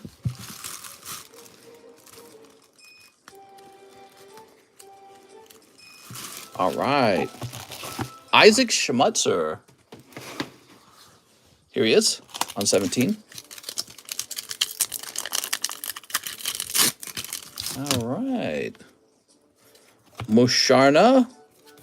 Salazzle. Damn. Salazzle could get it, man. She could be an e-girl. Here we are. Isaac with an I. With an I. With an I, you say? Oh, my. The banks are pulling a fast one on us, changing to digital currency.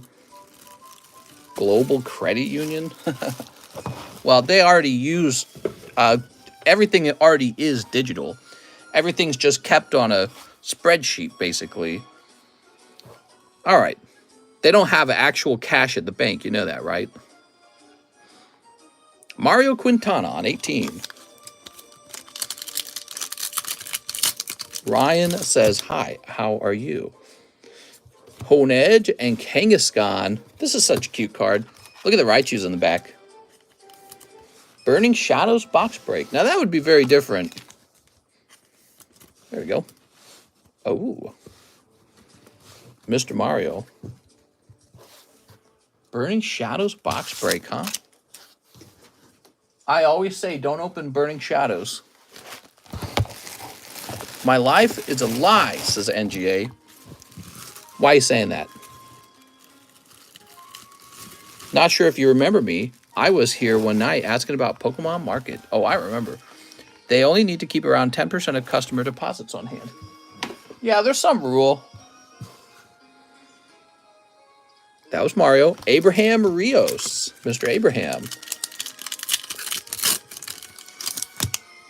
That's right, Pride. Well, you know, if they pulled it, they would be the one person who pulled a good card. The banks don't hold cash. That's right. They hold a promise for cash. And other than that, it's all digital. It's all on a computer. They just go, I guess we have money. This computer says we do. But they don't actually hold on to physical cash. Abraham. Cosmic Eclipse. Fun and affordable. Last time we did Cosmic, it did not feel that affordable. And it sold very slow. Trenton Conger. It's based on the money multiplier. Here we are. You ready? Trenton with Munchlax. Look at that little baby Snorlax. He gonna grow up into a big, fatty, fat cheeks. Yes, you will. Smooch. It's based on fractional reserves. Okay, so that was for Trenton, right?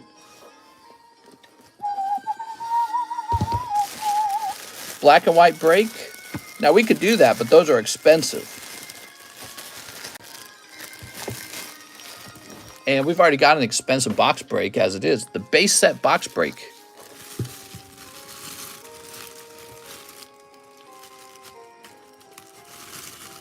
Black and white would be cool, but probably too expensive. Here we are. Okay. Trenton Conger. Justin Com. 1, 2. Have you started doing card grading outside of your state, like East Coast? I mean, anyone can send cards in to grade with me. Is that what you mean? Or do you mean, have I expanded business to another state? I've not expanded business to another state at all. Justin Com. Doublade. Look at that Doublade. The financial system is designed to go through cyclical resets. Well, they occur because, basically they occur because things get overvalued. And companies and businessmen, entrepreneurs, take undue risks. And they need to fail. Oops. There we go. All right. So that the rest of the market can see what works and what doesn't work. So that's Justin Com. Justin. Mr. Slabs around the world.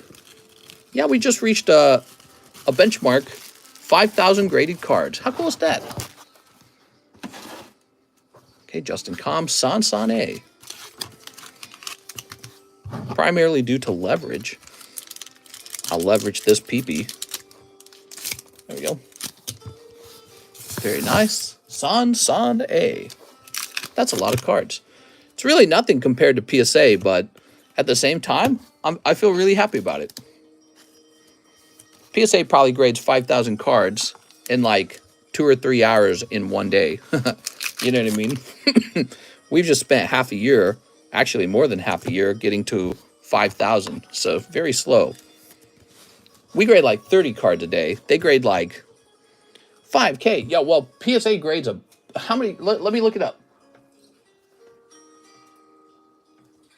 How many cards does PSA grade a day?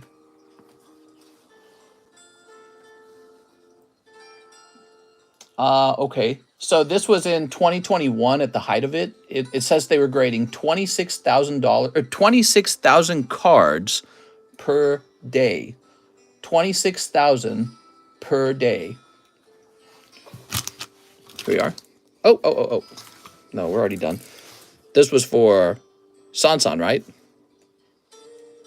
Yes. I got distracted. So compare that to us reaching 5,000 grades in like 3/4 of a year, you know? There we go. So we're doing about 30 grades a day. We're really small. Makes you wonder how long they actually take to look at cards. Yeah, but it also makes you think how good they've gotten at it, how much equipment they have, how much talent they have. That's the other part of the equation. That's a little my company grade 30. What is your profit? Not huge. Yeah, I'm not getting super rich or anything. Here's Noibat. When you guys order cards, though, it keeps Mr. Grading, that is. When you guys order grading, you keep Mr. John full time. I mean, if I'm being completely honest, I make more money just opening packs for you guys. It's very easy. It's very fast. So, I mean, you're gonna pay me a profit margin for every one of these packs. And then I'm just gonna open it up. It takes considerably less talent to just open a booster pack than it does to grade a card. And it's just faster. When I grade a card, I got to sit down and stare at each and every single card that we are grading for just $8 a card. And then I pay John $21 an hour, and he's going to get a raise in October this year. So, yeah, I'm not making a lot from the grading, but I love doing it. It's a matter of doing something you love for less money, basically. That's what it is. All right, Angel Barba. I could shut down the card grading and have less work to do, and it would not affect my bottom line. Rip to grade is amazing. Nice. What is his race? Well, I couldn't say that, but I will probably be fairly generous with them. Let's see. Angel Barba. Let's see. Did Angel Barba have Andrew Callaway?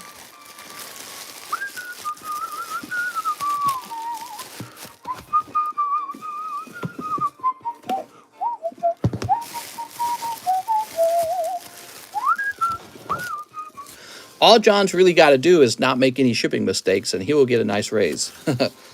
Shipping mistakes kill me. They really do. A small shipping mistake can cost hundreds of dollars. You know what I mean? Isn't minimum wage in Missouri like 7? Apparently it's 12 now. Yeah, minimum wage is 12 out here in Missouri. This is for Jonathan Morris.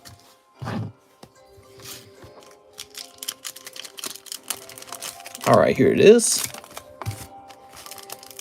I know that the local Walmart, I think they're like 14. But that's Walmart. Who wants to work at Walmart? Look. Here's Fletchinder. Card grading is the way to go in terms of business. You can hire people to do the grading for you, but only you can do the stream. Yes, I could expand it so that someone else grades the cards. I think part of the draw, though, is that your favorite Pokemon YouTuber grades the card and hands out a grade to it, so that's pretty cool. I see it going 2 different ways. It can remain small batch grading, where I'm the only one who grades it, And as demand rises, people pay for faster grading, and we just continue to do small batches of about 30 cards a day. So in other words, you pay extra to have someone you like graded. Or I do create sort of like a grading manual, and then I train people to replace me. That would be a different business type where we increase the number of grades coming in and we keep the prices low, but now it's a group of people you never meet who do the grading. Would be easy to work your way up at Walmart. Look at the competition working there. Oh, yeah, I wouldn't assume anything about Walmart, man. Walmart's so gloomy. You ever go into Walmart and just feel like sad? Like literally just sad. I do. I walk into Walmart and I feel like instant depression and maybe even a touch of anxiety. I don't feel that in other stores, by the way. Just Walmart. It's a Walmart thing. I don't feel that in Target. When I go to Target, I feel like, we're at Target. I go to Walmart, instant depression. So gloomy. I don't know how they do it. It's almost like a skill to be that gloomy. There we go. I feel real bad for the workers because they have to live there. Alberto Gill. Some of you guys might be working at Walmart. It's a big company. But damn, are they gloomy. It is a gloomy building. It's not anything to do with management. It's not anything to do with the workers. It's the building itself is gloomy. It's a gloomy building. Here we are. The building itself, the inside of the building looks gloomy. Walmart's cool. They have the best prices. They do have the best prices. You are not wrong about that. They often have the best price. Sometimes they don't. Sometimes another company beats their price, but they often have the lowest price. All right, let's see. Here we are. It almost feels as if the lifts are dimmed. The lights, right? Exactly. Yep, you go in and you feel like you're in a dark cave or something. And not a fun dark cave. In a sort of unnatural, anti-human sort of dark cave. Okay, Mr. Alberto.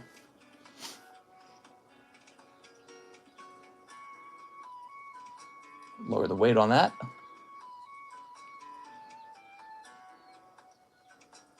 Come on now. I think my computer's freezing up.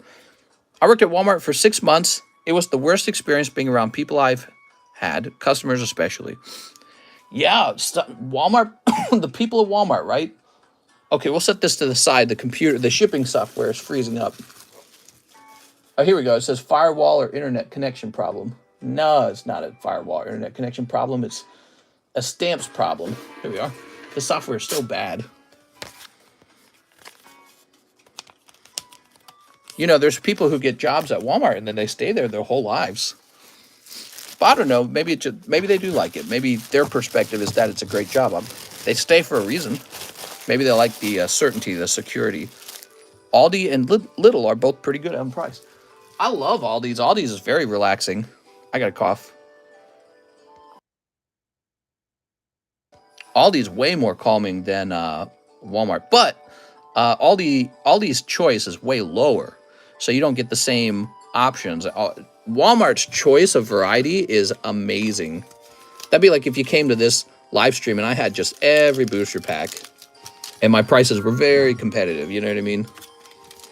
Hard to do that. They've found a way to do it. That's what makes them billionaire Walmart family. They are billionaires. They're kings and queens in our society. Save-A-Lot is nice. Dude, I went to a Save-A-Lot that we've never been to out here in Lake of the Ozarks. A real old one. And oh my God, did I feel like I was living in the sticks. It has to do with how old the building felt on the inside. It was so ran down. It was incredible.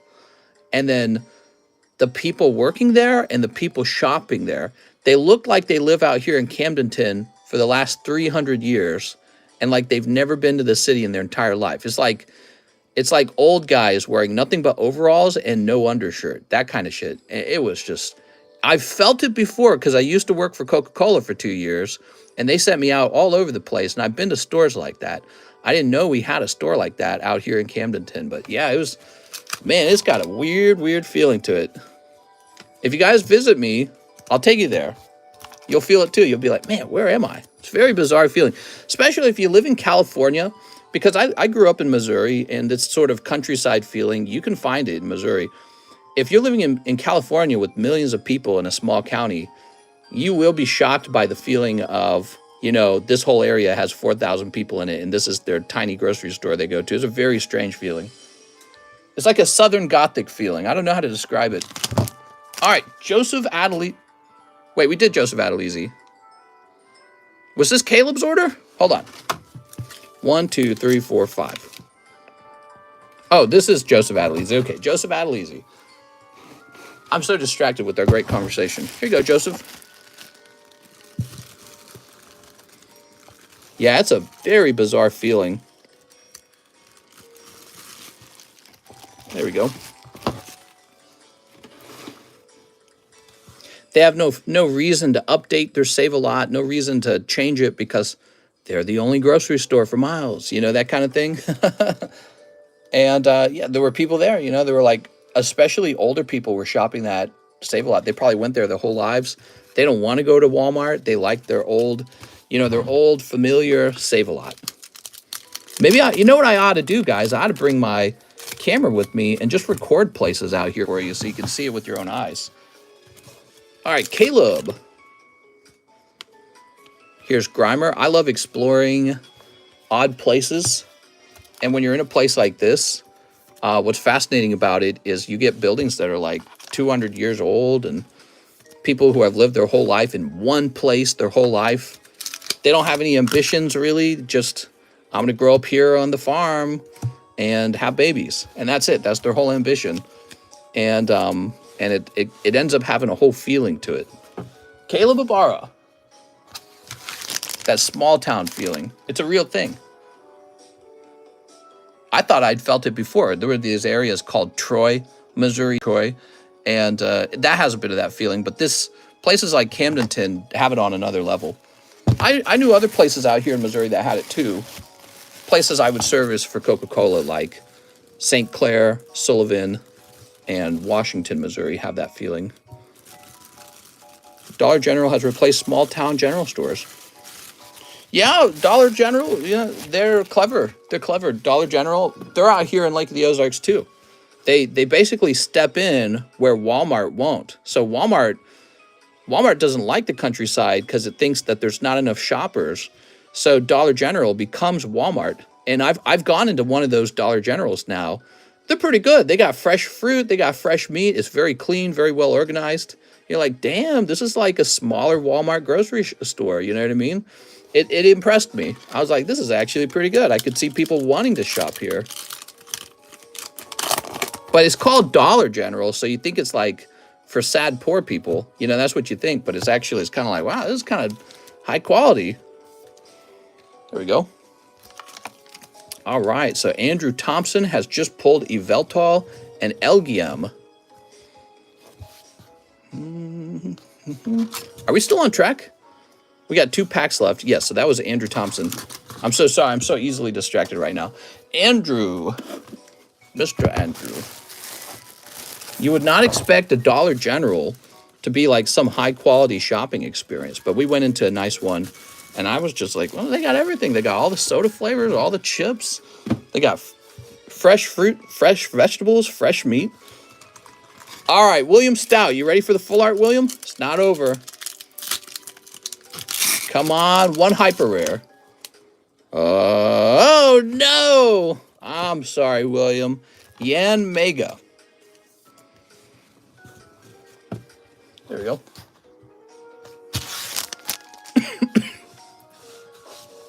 Okay.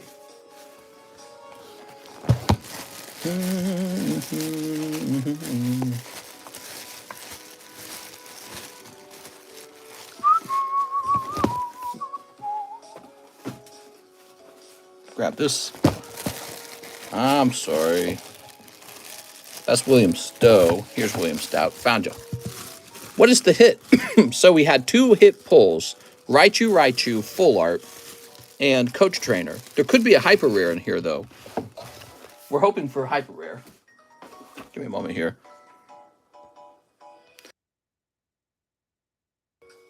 All right. You know what I wish? I wish somebody would move out here and open up an Asian food store. I'd love that. Okay, so you get a pull. It's going to be Heatran GX.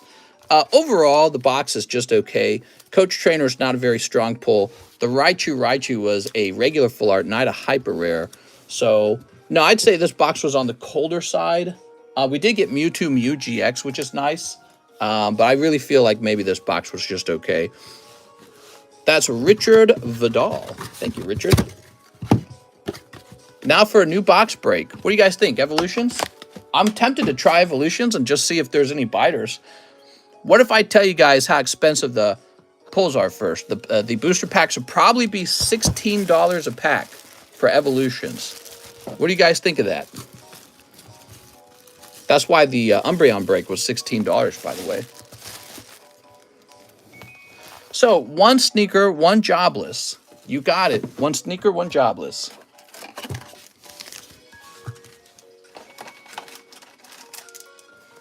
I see people saying Evolutions. Man, I don't know about Evolutions. That could take a long time to fill.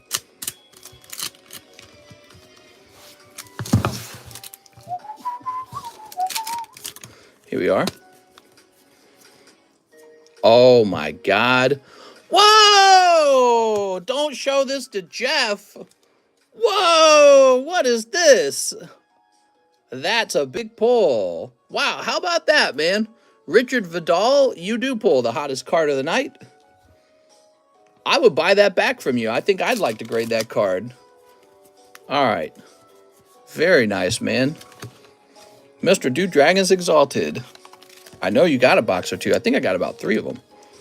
Wow, Richard Vidal, big moment for you. So lucky. 360 raw. Richard Vidal, if you want 360, I'll offer it to you, okay? All right. But for now, let's get that into your bag. That's a long tummy. There we go. That was a great reaction. I did not expect it.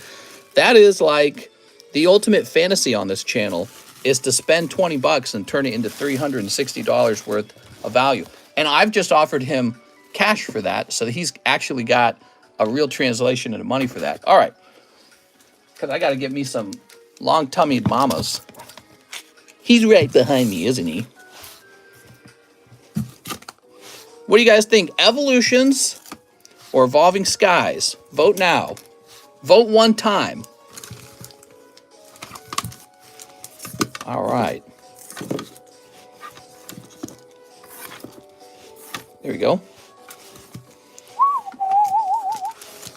Evolutions, evolutions, evolutions. Evolving Skies, evolutions. You can set up a poll. Evolutions, evolutions, evolutions. Can I actually set up a poll?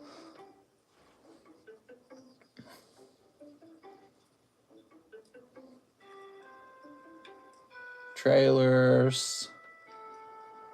How do I set up a poll while live?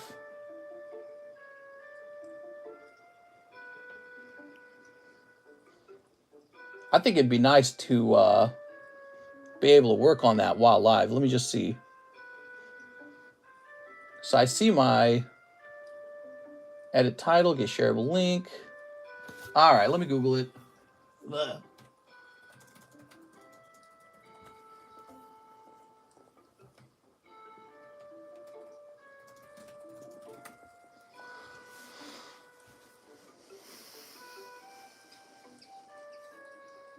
From the bottom of the chat window, tap Create a Poll. Okay.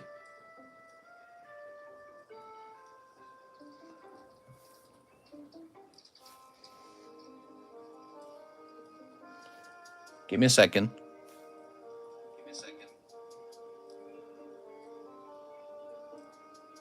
Start a poll.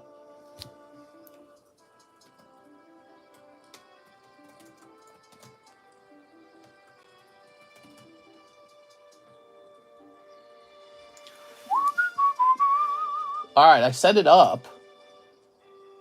Oh, it's working. Okay, cool. So you guys vote on that for a minute. So there's a live poll on what we should actually open next. Just keep in mind, Evolving Skies would probably be about $16. Evolutions would probably be $35 if I had to guess. So Evolutions is considerably more expensive. Evolving Skies is much cheaper. Okay. They're both expensive in the end. Edwin Sanchez, 2 One Piece TCG. Don't open them. Edwin, you didn't say what One Piece you wanted. Let me go look it up. The $8 one is Mighty Enemy. So this is for Edwin Sanchez. Here you go, Edwin. So there is a poll. Go vote on the poll, guys, so that because I'll actually pay attention to the outcome of the poll. I'm curious. There we go. Next, the next poll is going to be shaved or bare. Evolutions is head. It has 63% of the vote. Mr. Hathim says 2 more spots in the Lugia break. Okay, here you go, Mr. Hathim. This poll's rigged anyways, this Mary. How's it going, Mary? It's not rigged. Everything's rigged these days. So my personal opinion, if I had to vote, I would vote Evolving Skies. I'll tell you why. Evolving Skies is still only $16, but how long will that last? Whereas Evolutions, the price isn't changing very quickly. Evolving Skies, the price is changing very quickly. And I know it sounds crazy, but your potential pulls in Evolving Skies seem better than Evolutions. I'll tell you why. It's because Evolutions grades 9 or 8 like so often, like almost always. You get a 9 or an 8 out of Evolutions. Dude, we should do a break on an Evolutions pull. That'd be smart. Evo's has lines in it. Exactly. That's right. Okay, 4 crowns. You got it. This is for Mr. Hathim. 1, 2, 3, 4. The Lugia break's getting closer to the end. It's more done. It's more than halfway done. Wow, we're having a busy Tuesday. I didn't expect that. You know, Monday was kind of slow. Maybe that's why. Dual box a team up. I can't change my vote. All right, here we are. 190 people and only 76 votes. Actually, that's pretty good. That's a lot of engagement. Here's Mewtwo. Here's Rayquaza. Move my vote to Evolving Skies. I can't do that. There we go. 100 people just listening. That's fine. That's what I do. I don't engage with every thing that I watch. Sometimes I'm just listening. Okay, that's for Mr. Hathim. Very cute.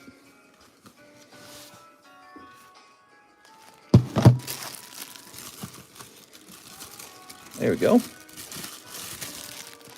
Make a new poll so I can change my vote, says Chris. Chrissy, wake up. I don't like this. Chrissy, wake up. Evolution's 59%. Oh, very close. It's very close, but it's looking like it might be Evolution still. Okay, we've got Raymond Pulgarin. Can I get 2 base set Violet? Did you hear Chrissy quit a TV job because the director asked for sex favors? Favors? Yeah, she said that. Who knows what that means? You know what I mean? Very quickly, she can destroy his reputation by saying that. And we don't know all the details. Maybe she was flirting with him too. Maybe he thought there was some attraction there. Maybe he thought, hey, maybe we're going to be in a relationship. You know, we could make a rule in our country where you're not allowed to date your coworkers, especially if you're a manager. You know what I mean? So that could be the rule if you want. I think that's kind of a stupid rule because a lot of the times the manager's a desirable person to date. You know what I mean? And so it's a tricky thing. She makes it sound like she had to have sex with them. And I don't think that's true. I don't think that's true in Hollywood as much after the Harvey Weinstein incident. And so it's easier than ever to just say, hey, I'm not having sex with you. And so to be honest, I wonder if some other things were going on. Maybe she was hard to work with, or maybe she had a shitty attitude or something. And then there was some sort of mutual breakup in terms of the work employment. And now she comes out and said, well, you know, it's because he was trying to have sex with me. We don't know, because that's just her story. And we don't know all the details. But of course it does happen. But, you know, this happens too. I posted this in the feed in our Cardconomist Discord because it's a consequential story. Okay, so you could Google the name. Eleanor Williams, jailed for 8.5 years after fake rape allegation. Breaking news, TCC tried to have sex with me. That's not true. All right. Old maid. So anyways, my point is that I knew it. Let's see, 1, 2, 3, 4. He did, but after he mentioned 16 initially, everyone got wet, Vap. You shouldn't dip your pen in company ink. What? So what happened with the lady, Eleanor Williams, is she accused 3 men of raping her, and then when she made the accusation, she actually beat her own face up with a hammer. It's a crazy story. And one of the guys accused of the rape committed suicide. He actually killed himself. He was an innocent guy being accused of rape, and he killed himself. And the other 2 guys say, yeah, this utterly destroyed our lives and our relationships and altered our lives forever because of what happened.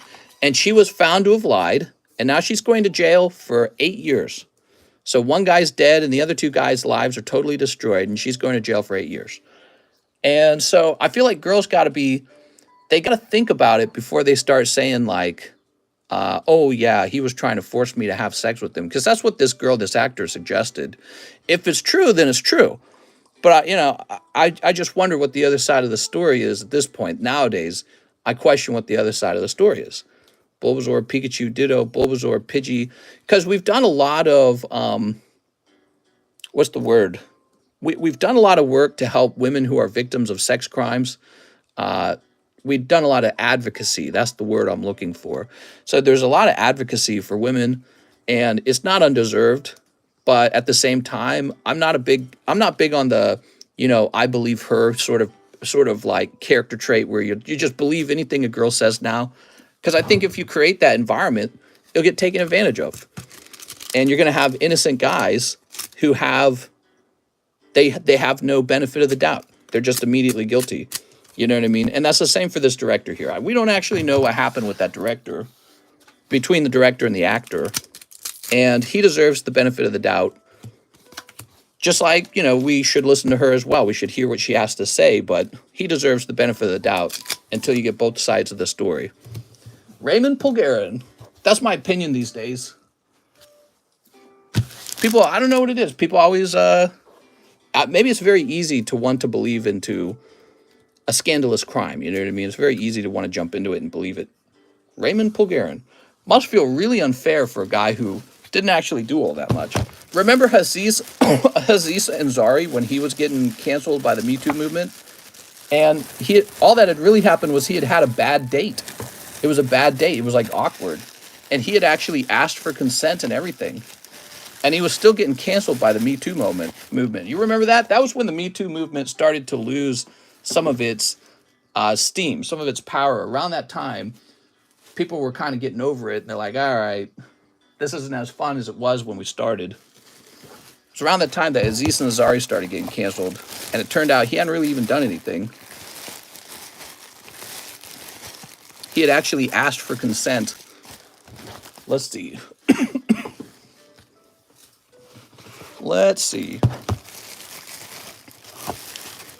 Robert Ryan. Raymond says, I have a big bag. Poor Aziz. Yeah, he talks about it at some point. Raymond Pulgarin with the big bag. I'm still coughing. Here's a Simon Frank. Another R bag, and I can't find it. Ah, this might be it. Who's this? Ah, we put you in box number 4. There's a total of 5 R boxes, and he was in box number 4.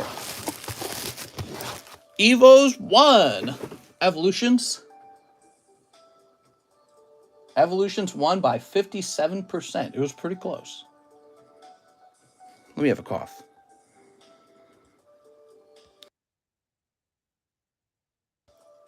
Asking doesn't matter, not according to people who like to act like victims. We live in a time where everyone wants to be offended and a victim towards anything. I have to agree with that statement where everyone wants to act like a victim. South Park plays up on that in their recent episode about Meghan and Harry. You know, what's your brand going to be? Let's work on your brand. And the brand is like, you're rugged, you're an entrepreneur, you're self-made, and you're a victim, right? So every brand, you were a victim because I think they're trying to maybe show how that's the most powerful and effective brand to have these days. You're a victim.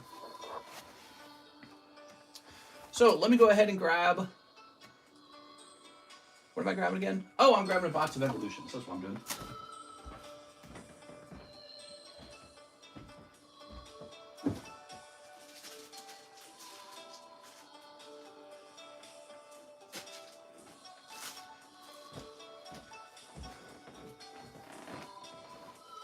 Haha! New box break. From a sealed case, might I add.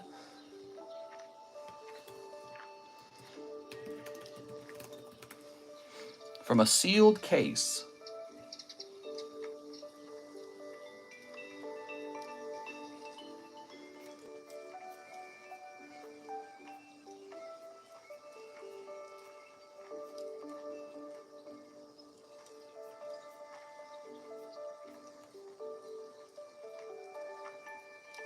Give me a minute.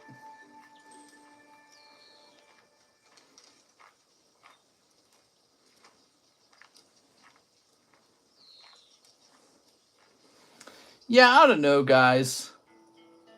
Let me get you the actual price on it. A lot of you guys voted before knowing what the cost would be.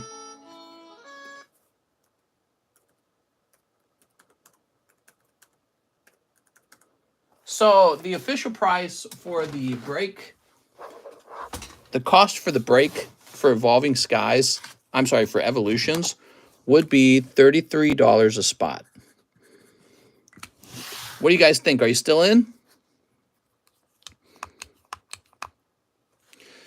Evolving Skies would be half of that at $16 a spot, unless it's gone up even more since the last time I checked. Make it 35. Recount.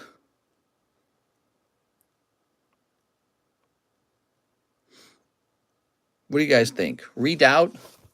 We're going to do a recount because I feel like people should have known what the price was before they chose. All right, guys, another poll. Wait, did I not close this one? End poll. Okay, start a poll.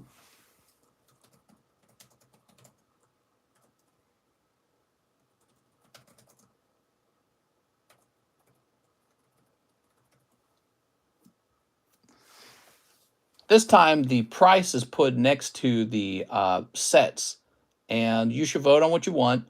If you still want Evolutions, if Evolutions still wins, we will definitely host Evolutions, okay? All right. It's because of the Zard can't beat the Zard. I agree. Charizard is, base set Charizard is in Evolutions. He's also in the upcoming Japanese set. He's in the 25th anniversary collection, and they'll probably print him yet again. Okay. Let's get this music playing again. Oops. Pause this. We have Mr. Ran, Express Grade for the Mewtwo, and shipping after it's done. Keep the 3. Keep the 3, huh? So did you have a store credit? Is that what you're saying? Oh, you did. Here we are. Thanks, Ran. Really appreciate that, man.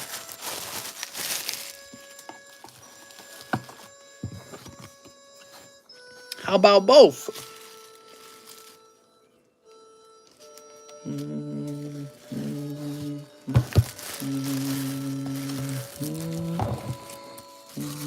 You can buy a McDouble. Okay, Ran. Beautiful.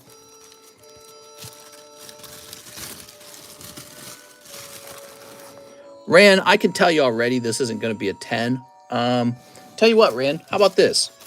I'll express grade it for you anyways because you're a mod. And we'll just subtract $8. So you got 20 minus 3, which is, let's say you got $17. And then $9 from 17. You got $8 left over, okay? So, Ran, let's say you got $8 left over.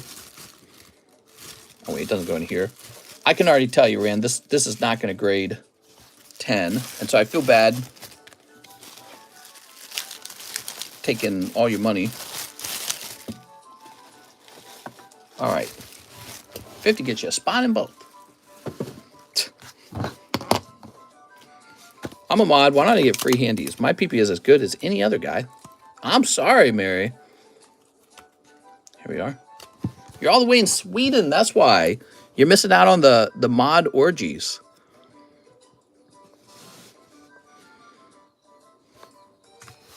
There we go. Great card, though. It's a really nice looking card.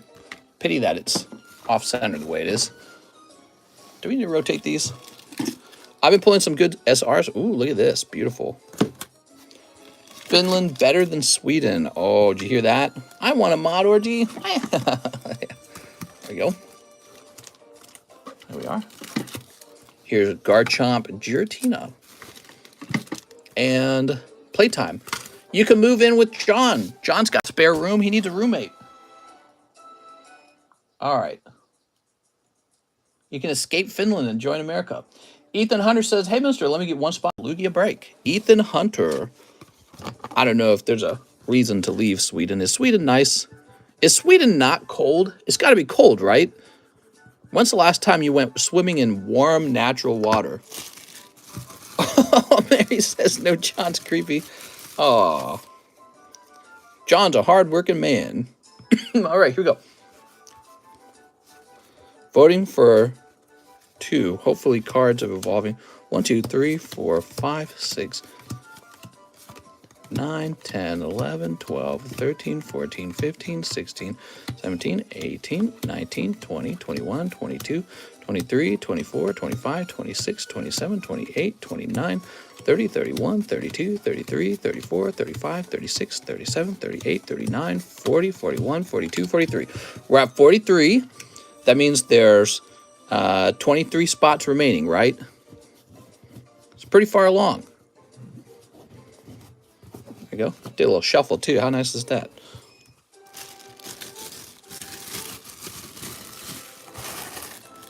DP Fitness equals Elon. What? All right. So, 3 packs of Lost Origins. Sweden do have summer, and because of global warming, our summers are real hot. Last year, it was 32°C. Let me see how hot that is. 89 degrees. So here in Missouri, if you're in the sun in the hottest time of the summertime, so if you're standing in the sun, which you are if you're swimming, you're under the sun, it feels like this, Mary, here in Missouri. It feels like 43°C. Gets real hot.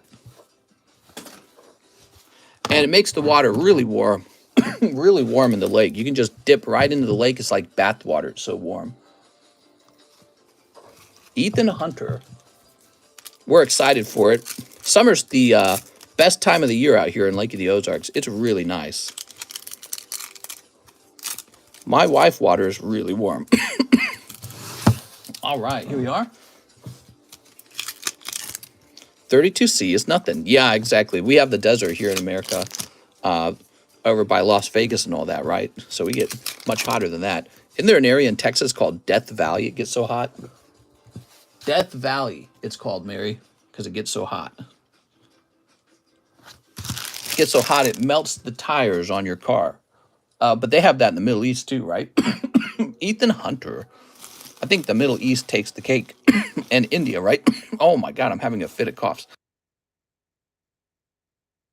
There we go. Death Valley is in California. Oh, okay. I gotcha. I might have gotten the story wrong. My computer science professor, he was a project manager for Texas Instruments, and he was talking about Death Valley because he said he used to live there. So I assumed it was in Texas because of Texas Instruments. So silly of me. He must have been referring to California. Matt Rodriguez, hit me with some packs. 6 Lost Origin. No bulk. You got it, man. Death Valley be deadly. I've been there before. Can't be in the sun for a few seconds. Melting Shoes sounds fun. Here we are. 6 Lost Origin. And 6 Azure Lane. Yeah, there was a historic heat wave in Europe. Europe's kind of further north. Oops. Europe's kind of further north, away from the equator. 1, 2, 3, 4, 5, and 6. Especially like Sweden. Surprisingly. Oops. There we go. Mister, why did it say that I'm running out of battery? Am I running out of battery? Hold on. I'm gonna check my phone's battery, guys. It's not saying we're plugged in. I'm a little bit concerned. That's no good.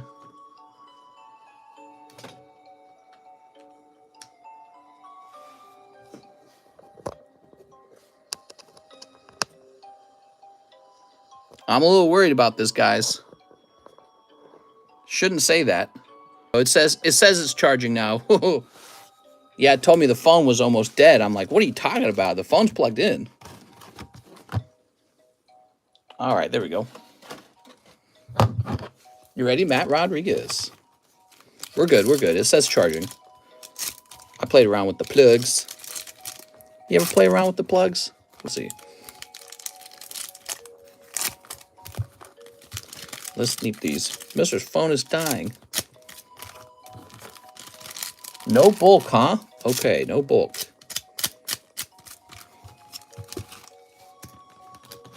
I'm still sad from the snipe you told to now show me. I said, don't show Jeff. Pretty good snipe, huh? All right, Matt Rodriguez. And that is the whole reason to open that set, huh? 1. Basically tells us how much we heated up the globe when it's so hot on the colder side of the globe, aka Sweden.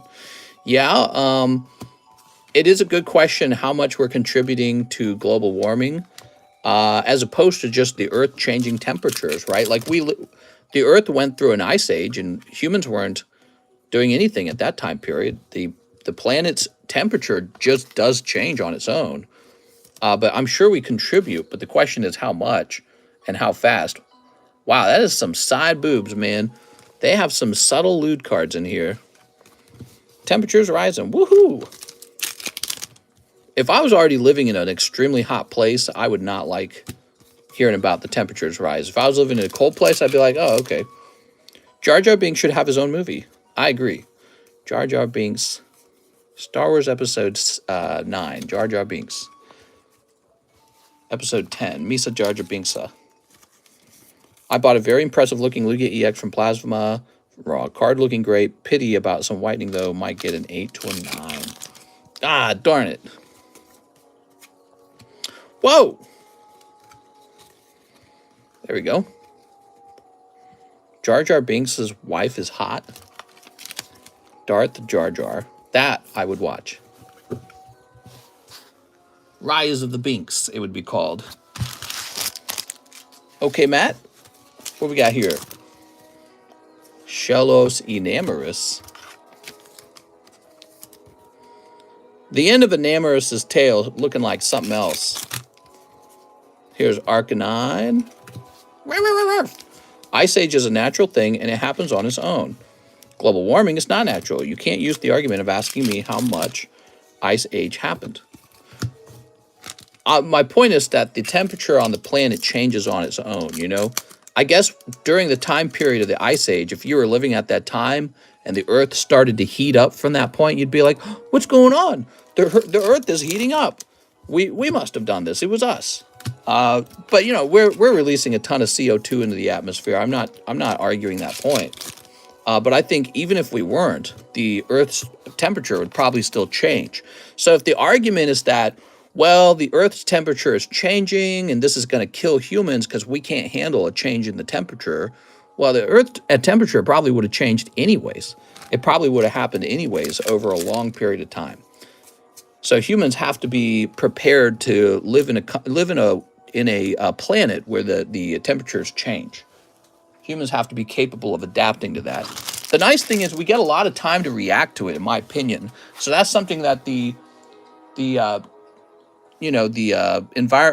global warming, whatever you want to call them, hysterics, religious people, that's something they don't tell you. It's like it's very, very slow moving train. You can do something to try and survive it, you know? Yeah, they were saying the Earth was going to freeze when I was a kid. Does anyone remember that? When I was a kid, you had Al Gore release the movie Day After Tomorrow, and it depicted a global warming crisis where the world froze over. That was it back then. When I was like a teenager, I don't remember when that came out. It came out like in 2000 or something like that. That was the movie. Now it's 2023. It's the other way around. They're saying, well, actually, it's going to get boiling hot, and you'll all die from the heat. So global, you know, the whole environment, global warming thing has just been around for so long, and the argument is always that tomorrow we're going to die, and then, you know, it changes like a degree or something in a long time. That movie had nothing to do with Al Gore. Did he not make that movie?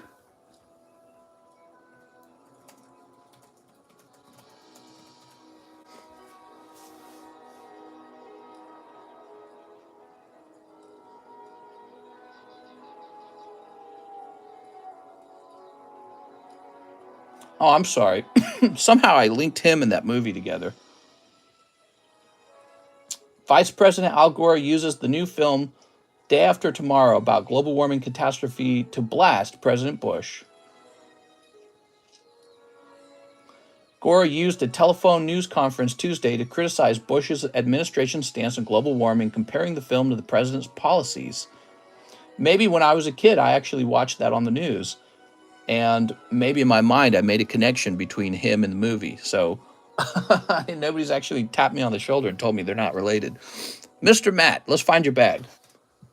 My parents had me watching politics as long back as I can remember. I can still remember Bill Clinton on the television saying, I did not have relationships with that woman. And then later, when every single channel on the television had him apologizing, because in fact he did have relationships with that woman. Close the poll. What? We're looking for Matt Rodriguez. Mr. Matt? Who remembers that?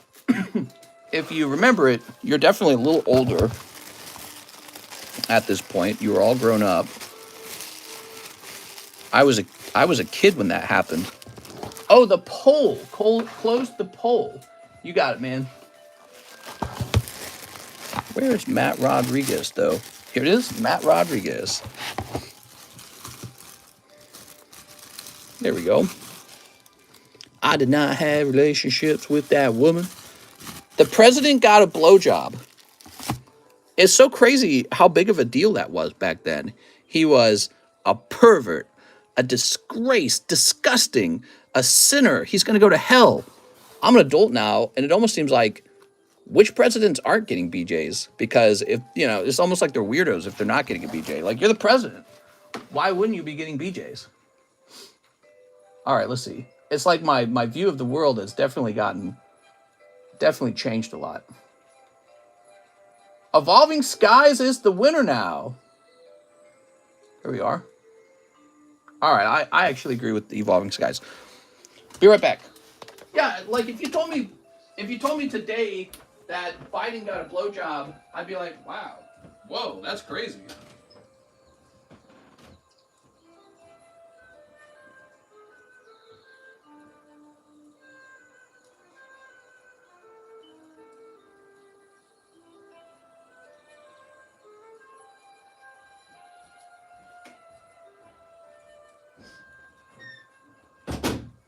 I feel like the only reason that was such a big deal back then is because we were still in the 90s, and it was just such a more innocent time, you know, like a blowjob wasn't something anyone talked about.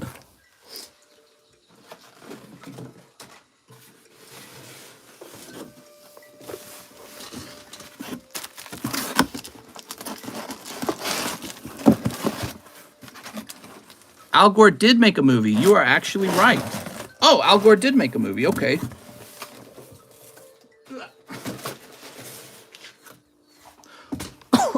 Was it a movie called Inconvenient Truth? TC got raunchy in the 90s. TV did, right? So anyways, oh, here we go. Evolving Skies break. Are you ready? So the first step is pricing it.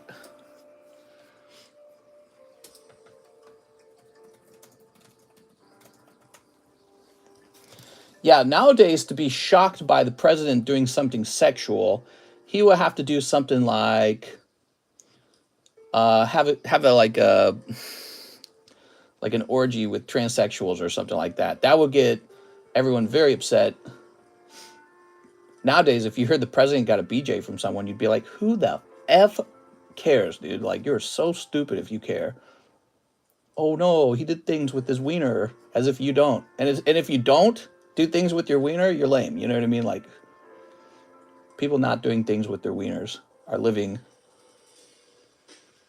not really living, I guess is the word. You're not fully living. All right, give me a minute. Al Gore is the least worried about the environment. That guy's got a huge house and carbon footprint. Damn. Yeah, they're all hypocrites when it comes to that stuff, you know?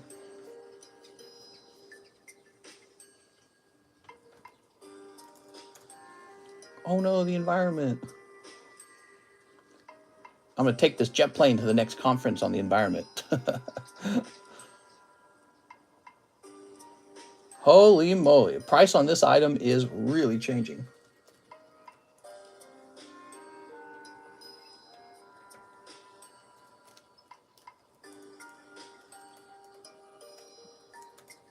All right, are you ready? It will, in fact, not be $16, but in fact, $17. My God. I think this is good, to be honest, because if the price is changing this quickly on a box set that might actually be done printing, it's probably to get into it now before it goes up to 20, you know what I mean?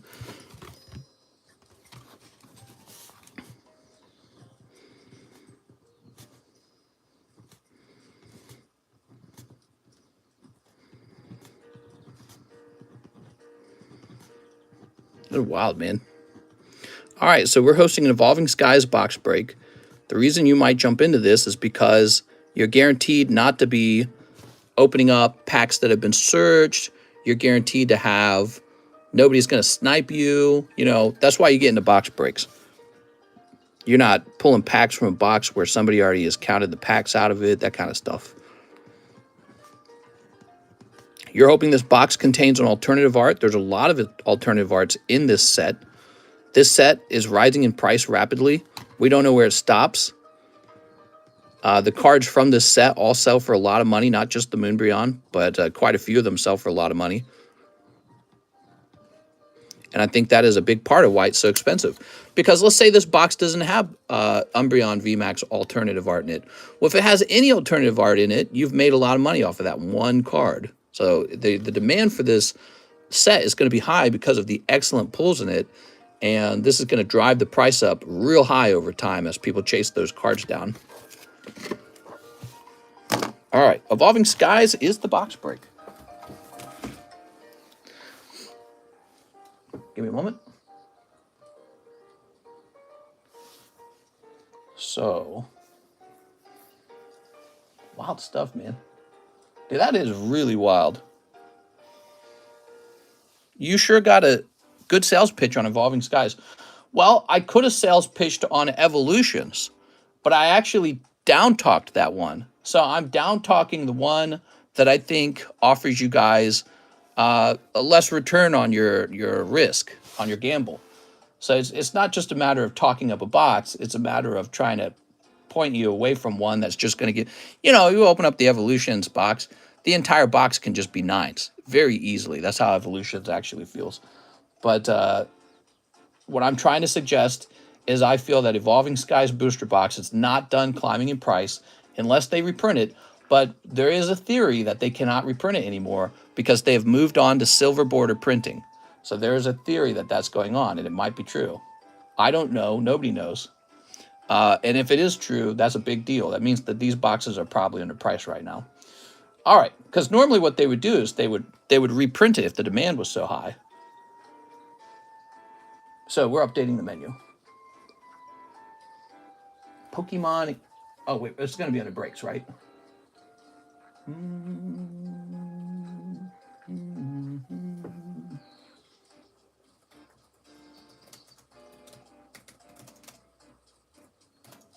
Yeah, keep your eyes on that set, man, because they reprinted Evolving Skies into the Tyranitar and Empoleon tins, each tin. But you're right, reading do be hard. All right, you ready? So Matt Rodriguez is done. Nicholas DeMarcus says, one thick-ass Evolving Skies. You got it, man. So Nicholas is going to be opening a pack, actually, right now. You ready, Nicholas? So, oh, did I miss the donation? What did it say? Sent an order before you said it was 17. This dono is the difference, says Chris. Chris, sounds good, man. Should I put DeMarcus in the Evolving Skies break? Still printing yellow border sets. If you guys have not tried the new Blue Bell oatmeal cookie ice cream, you're missing out. All right, let's keep moving.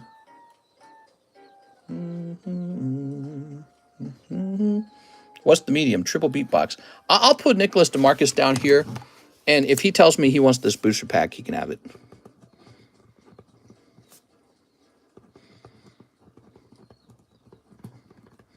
All right. When is the new set coming? End of March. End of March. Here goes Michael Schron with a huge order. Michael Schron. Oh, Nick says rip the pack. You got it, Nick.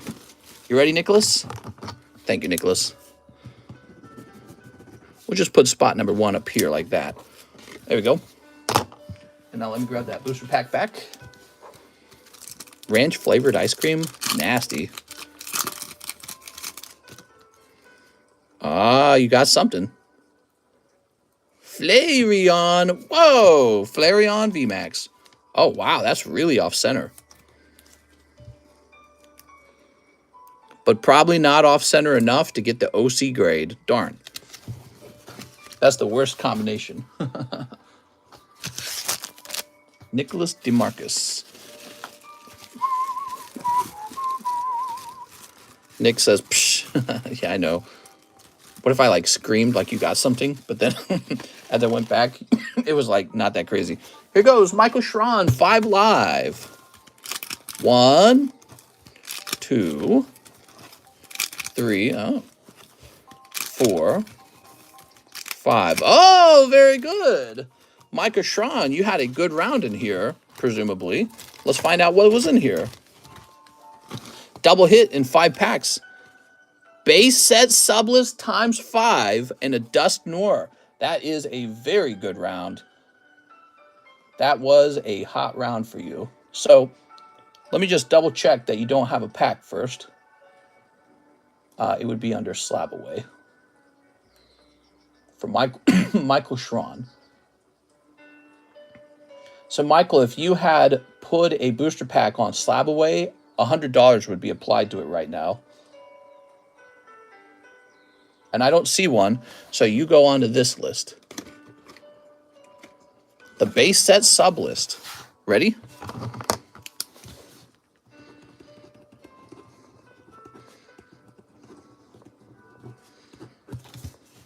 Two, three, four, 5.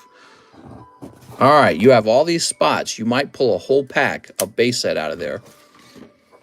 Have you seen the new footage of the manga Pinna Squid? Came out February 7th, filmed in the Gulf of Mexico. Amazing. What? I don't know what you're talking about.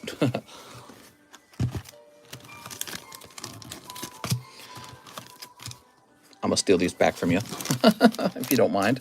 If it's all the same to you.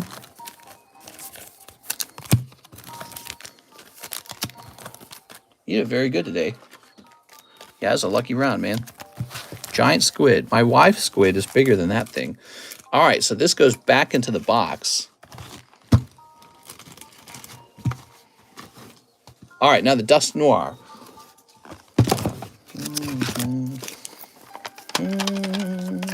These are awesome. Check this out. Beautiful. Hyper rare Dust Noir Trevenant from Tag Team.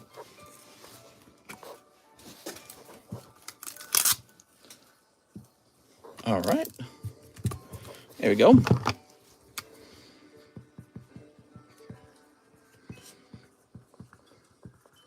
Very nice.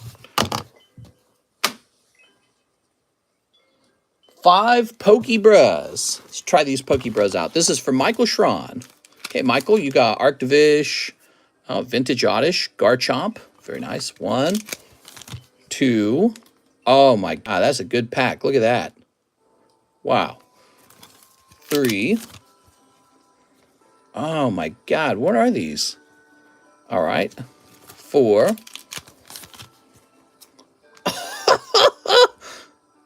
I don't know why that's so high. I don't know why this particular pack. Oh, it's the Dang It card. Oh, you got the Dang It pull. That's why. All right.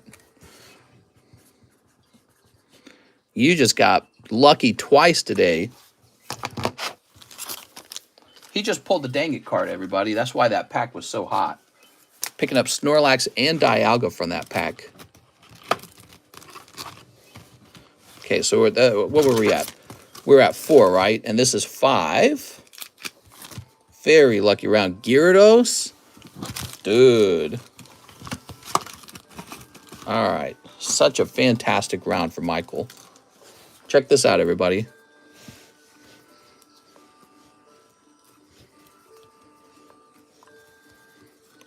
Oh my God, dude. So he's got all these. The Sabrina's Jinx is actually kind of nice. Oh man, it looks clean. So he gets these little bonus cards. But look at all this. He gets these too. This right here really adds a lot. That Dialga, beautiful. All right, Michael Schron. And then he says 10 Violet packs. This is a huge order. 10 of them, huh? Let's see if you get one more hit, man. It's possible. My grandma got a lower back tattoo that says slippery green. Not sure what that means. Means that she falls over easily because she's so slippery. Means wet floors. So that's 3, 4, 5, 6, 7, 8, 9, 10. There we go. I wonder how many men who are alive today have had sex with their own grandma. What if you could know the percentage of men who have done that? I bet you there's some crazy number, like there's some weird number of men who have had sex with their own mom. I don't even want to know what that number is, but I'm sure there's an actual number, like probably in the single digits, presumably. But also presumably there's somebody who's had sex with their grandma. That's the weirdest thought. I think that way. Here we are. I like to think in those kinds of ways. Human behavior. Here's Palmot. Oops. There we go. I did with my aunt. Does that count? Yo! I did with my aunt. I wonder how many guys have had sex with their aunt. Mr. Let his intrusive thoughts win. Mr. like Theo Vaughn. Here we are. I don't know, Macron. Macron likes mommies. I'm not really a mommy kind of guy. Theo Vaughn moment. Here's this beautiful guy. The blue crab, blue lobster. Okay, we got Klefki. And that's how I got banned on Tinder. What? Wait, you're going after grandmas? There we go. Very nice. All right. It was believed to have dragged his tentacles to feed, but the new footage shows that the attack prey as well. What? Okay, Michael. Mr. Michael. Where's Michael Schron? Alabama typing.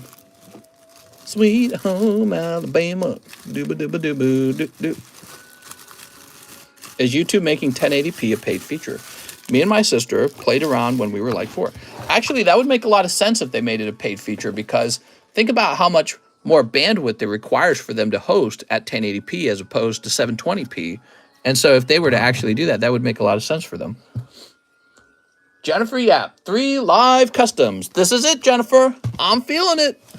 1, 2. Oh, Jennifer, they're cold. They are cold. I'm very sorry, Jennifer. You guys, Jennifer needs some kind of bonus. What do you guys, what do we get for Jennifer? You want a bonus?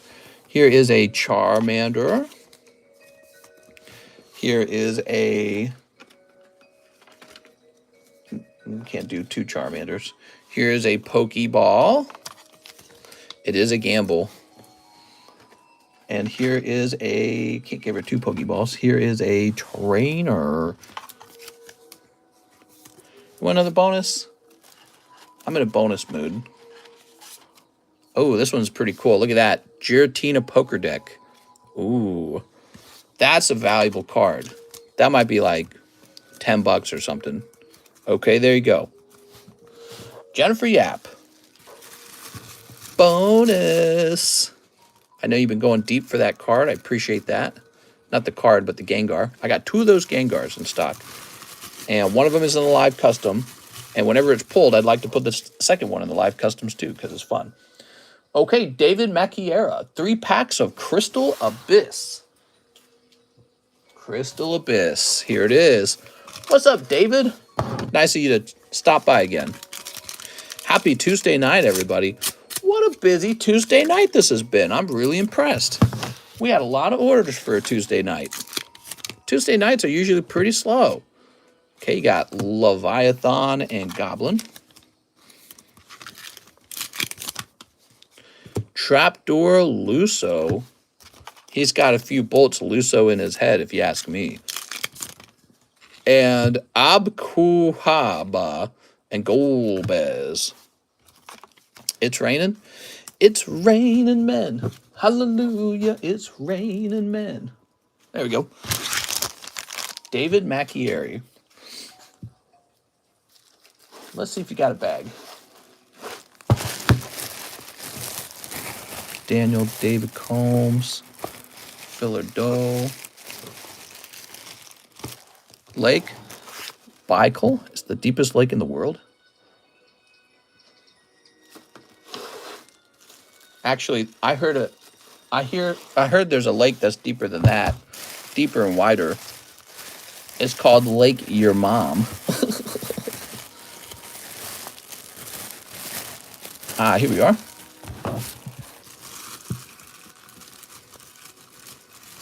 Space Jesus says your mom is dry and 40 where I'm at. My wife is deeper and wider. There we go. My wife. She has wizened sleeve. Here we are.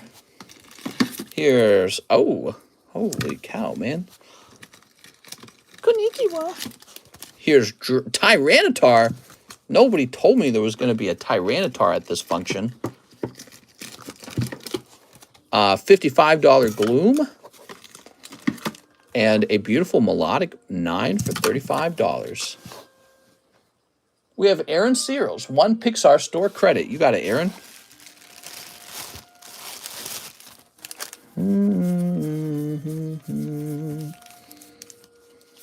Oh, from Discord, huh? Maybe we will keep. Maybe store credit will be kept on these cards and not in the Discord.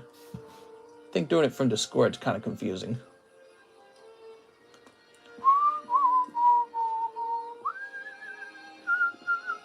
So you had $34 over here. I'm just going to erase that, and we're going to write it down the old way, the old-fashioned way. Both my grandmas died a few years ago. I'm sorry to hear that, man. 34 minus 12 is 22. So you got 22 bucks remaining, Aaron.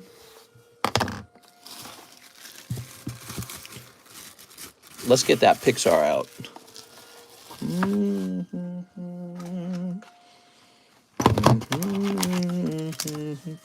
I was watching some of your lives from 2 years ago. It was crazy old packs. Why did you only sell them in sets of 5 packs?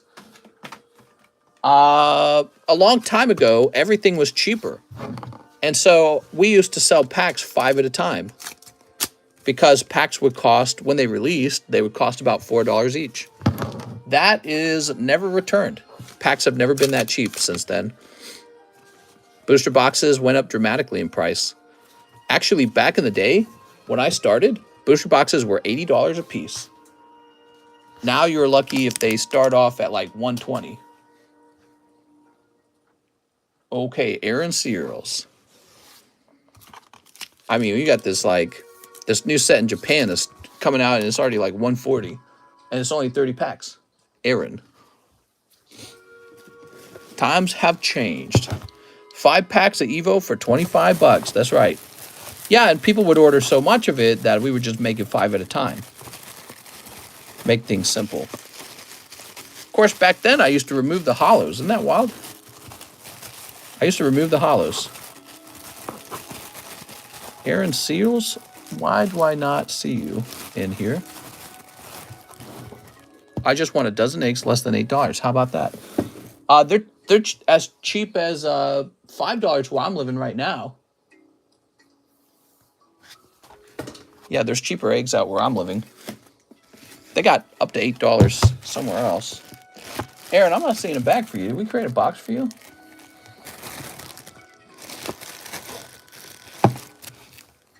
Oh my God. I'm so tired of not being able to find bags.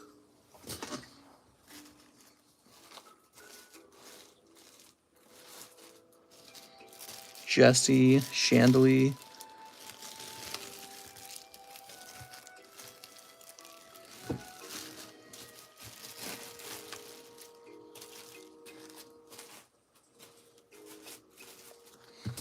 Catch me outside. Aaron Seal says, oh, new bag? Are you about to say new bag? Tell me you're about to say new bag. You're about to say new bag, right? Ship, need bag. There we go. That's why I can't find it, because there's no bag. Got me looking all over the place, man. I'm like, where the fuck? That's a very, it hurts your brain to be looking for something and not to be able to find it. It makes your brain hurt. It's like lifting a weight with your brain. When you are looking for something and you find it, that's like, it's like a relief. But when you can't find it, you're like, what the fuck? There we go. Don't forget about the ZELLE orders. I would never forget about them. There just happens to be a lot of PayPal in a row. We have Christopher Abruzzo with 5 Evolving Skies, 50 on the SLAB-AWAY. Okay, you got it, man. Christopher Abruzzo. Chris was talking about this.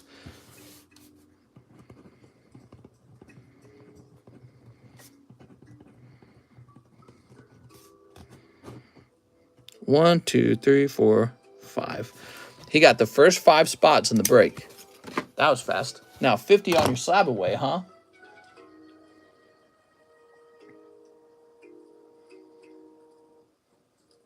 You have 424 minus 50, which is 374. 374.5.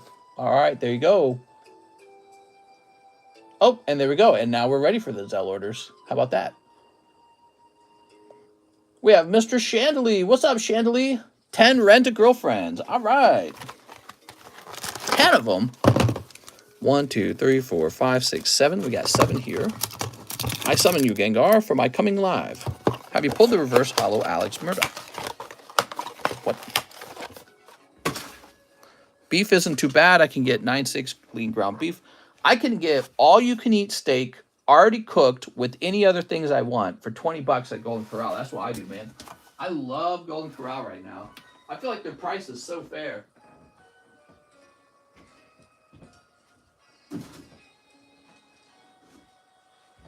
I go to Walmart and two New York strip steaks or Kansas City strip steaks is like 25 bucks. And I could eat both by myself, but actually my wife eats one of them. My wife. And I go to Golden Corral, I can eat as much steak as I want, and it's 20 bucks. And it's already cooked, and there's no dishes. And I can eat all this other stuff like fried shrimp. I'm loving it. That's where I go for steak now. I just wish, I wish I didn't have to drive 30 minutes to get there. It is surprisingly delicious.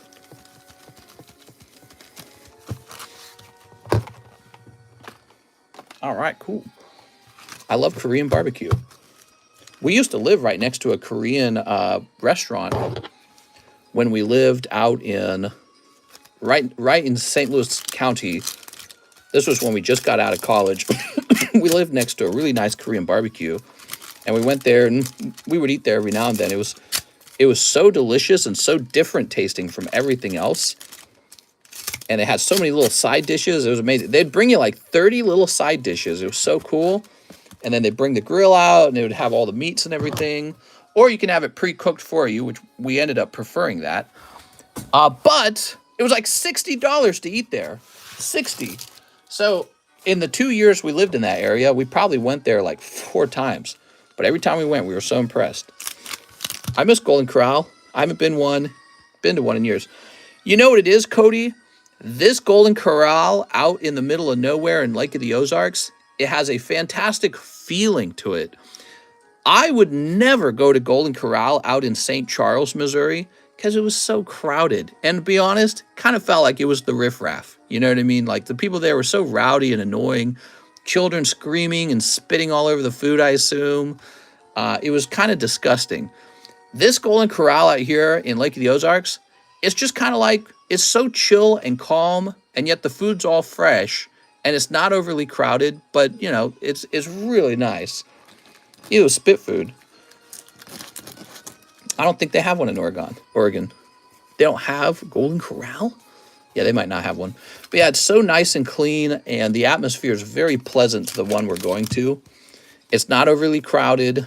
The people there just seem like normal people, and yeah, and there's no screaming children.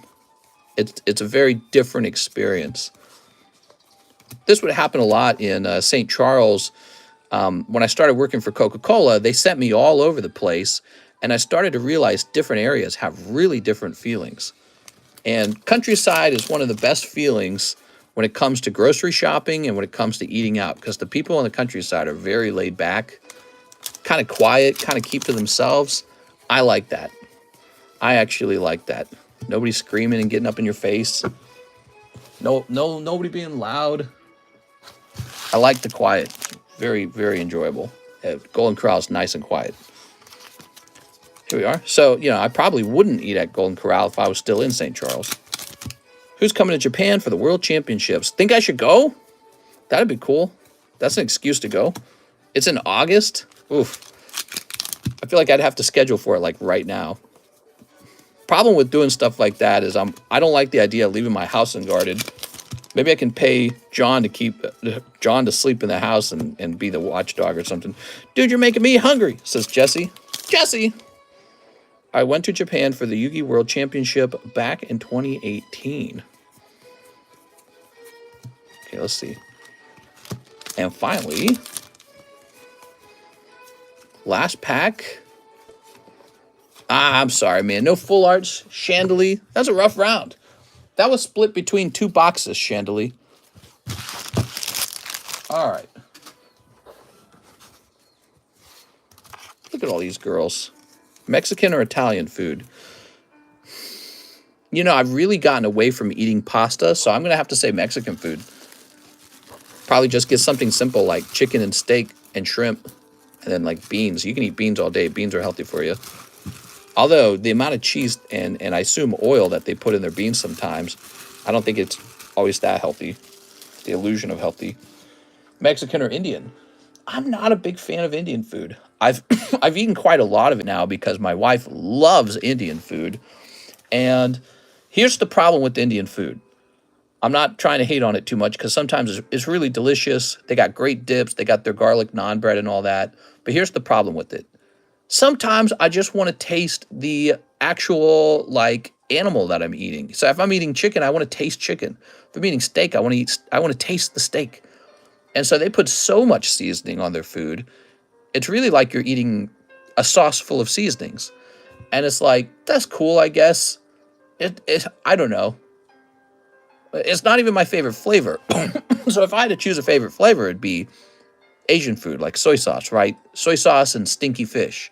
So that's part of the problem is like, if you're going to eat a lot of some kind of sauce and not taste the food, you're just going to taste the sauce. Well, it better be an Asian flavor, you know, but that's my preference. Other people have a different preference. Chandelier says, would you be interested in 2 PSA 10 Japanese base Venusaurs and a PSA 9 Japanese base Zard? We might be able to work out some kind of trade. I am pretty skilled in getting cards sold, but you have to have something about them that motivates me. So the price has to be motivating for me. I've always got an awful lot of cards that I can sell at any time. And so for me to take on your inventory and get it sold, there has to be enough in it that I go, I'm going to stop selling my stuff, and my stuff comes with a certain profit margin, and I'm going to sell your stuff instead. So that's kind of how it works when it comes to acquiring new product, new inventory. Chandelier says, 15 rent-a-girlfriends. You got it, man. Mr. Chandelier, you ready? 15 of them. I appreciate the business, though, Chandelier. I like what you're talking about, though. You got 2 10s and a 9. I like those kind of grades. Those do sell better. 1, 2, 3, 4, 5, 6, 7, 8, 9, 10, 11, 12, 13. I like jailhouse food. Okay, we got 13 there. Let me get another box of it. I'll just bring the rest of the boxes over.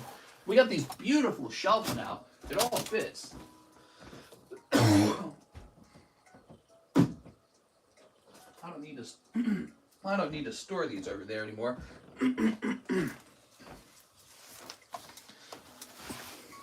All right, so why don't we put these behind the Hololives? I got a fresh case of Azure Lane, by the way. People are loving Azure Lane. Azure Lane is a top seller for me. Got to keep it stocked. Tempted to open a case of it myself. Get all the hot cards graded up, and then that's a new supply of hot cards, you know? It's like I always have some hot card available for sale. That was a big order, man. Okay, cross your fingers for the double snipe. Did you get more Pixar? Yep, we got a fresh case of Pixar. It's on the menu. You get sick with your purchases from Mr. That's even better. What?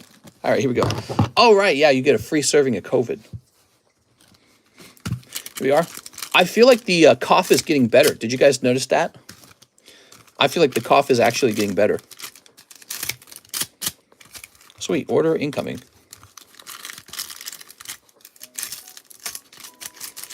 There we go.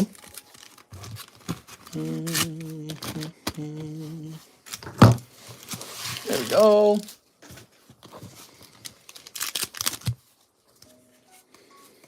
All right.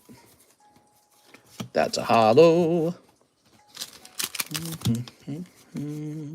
Boobies. Hollow. Ah, what do we have here? Oh, there you go.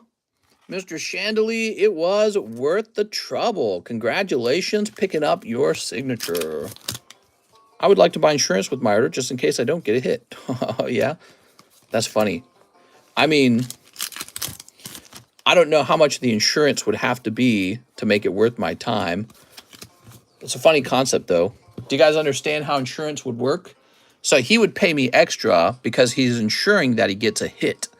And so if he doesn't get a hit, I have to refund him his money. But if he does get a hit, I sold the packs for a bonus amount. I got the bonus money, which was that insurance money. See? So, and there's some sort of mathematical equation where the amount I'm receiving makes sense. That's how all insurance companies work. They do a bunch of math, then they find out when the odds are in their favor at what cost, and then they go, okay, we sell insurance. Would you like a guaranteed pack opening? You know what I mean? We do insurance of X amount. Here we are. All right, what we got? In order to do proper insurance, I think I'd have to know the true pull rates of everything. Here's a hollow. Night shift, here I come. Yeah. Oh, we're on the night shift. Yeah. Woke up early today. Real tired now. I woke up early today because it was too hot. My room was too hot. What type of degenerates open rent a girlfriend? What? Here we are. We all know you open tons of this, Taven. Chat GPT could figure all that out for you in minutes. Could it really? I don't think it could. I don't think Chat GPT knows how to calculate for a proper insurance on these. You a firefly, mister? Yeah, screw Fedra. Okay. We're going to bring down Fedra. They have to pay for their crimes. Did you ever feel scared in life? Yeah, there's been moments in life where I've been real scared. Here we are. Great question. Everyone experiences fear. I think the things that scare me most nowadays are like health fears. So although this cough has not really caused me to be very nervous, but like I was having chest pain, was it last year? Like heart pain. And so I went to the doctor and I was kind of freaking out a little bit. I'm like, am I going to have a bad heart? But the doctor didn't find anything. So that calmed me down quite a lot. And so health fear, you know, like that's one. But, you know, when I was younger, yeah, I had fears when I was younger. I think when I left home, there was an enormous amount of fear because it was a huge decision. It was a really consequential decision to leave home the way I did. And I went all in. I was completely committed. I never went back home. So that was one scary moment in life. I would say another scary moment would be like I had a girl who I was making hanky-panky with, but I was not really thinking about making babies with her. You know what I mean? And she missed her period. And when I tell you my knees went weak because I thought I had just got this girl pregnant, I was kind of having a meltdown. I was like, no way. I did not just get this girl pregnant. Here we are. She told me that over a cell phone text, and I was at work, and I just couldn't get work done anymore. I was all done working for that day.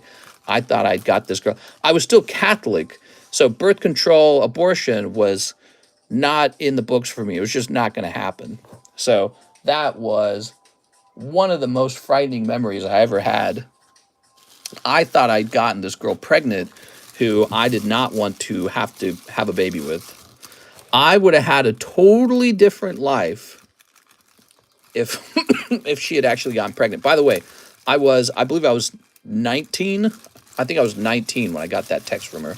19 and very poor. Very, very, very poor. Like barely paying my rent kind of poor. Just push her down the stairs. I know, right? Problem solved. Ask her to practice kickboxing with me and kick her in the tummy. All right. That's terrible, by the way. Umbreon Darkrai. That's terrible. Don't ever push anyone down the stairs, guys. That's very stupid. There's vomit. I missed her sweater already. Mom spaghetti. Yeah, weak knees, mom spaghetti, or however that goes. I felt the fear of God struck into me because I did not want a baby with that girl. I just did not. Not only did I not want to be a father at all, and I was completely in poverty, but I did not even want a baby with her in particular. So it's like, you know what I mean? So wrap it up, guys. Here we go, Dragonite.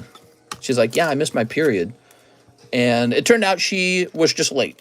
That's all it was. She was just late and being hyper aware of her period because, you know, she was wondering if she had a chance of being pregnant. So she was very aware of her girl cycle. All right, cool. So next up, David Macchieri. 4 more Crystal Abyss. You got it, man. 4 more of them, huh? We got 3 here. Mister just wanted to hit it and quit it. Well, you know, that's not true. I'm not that kind of guy.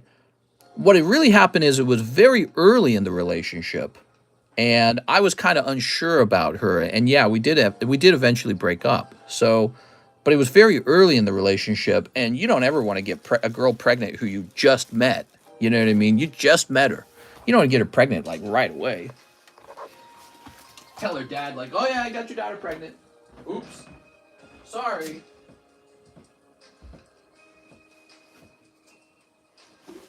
All right, let's see.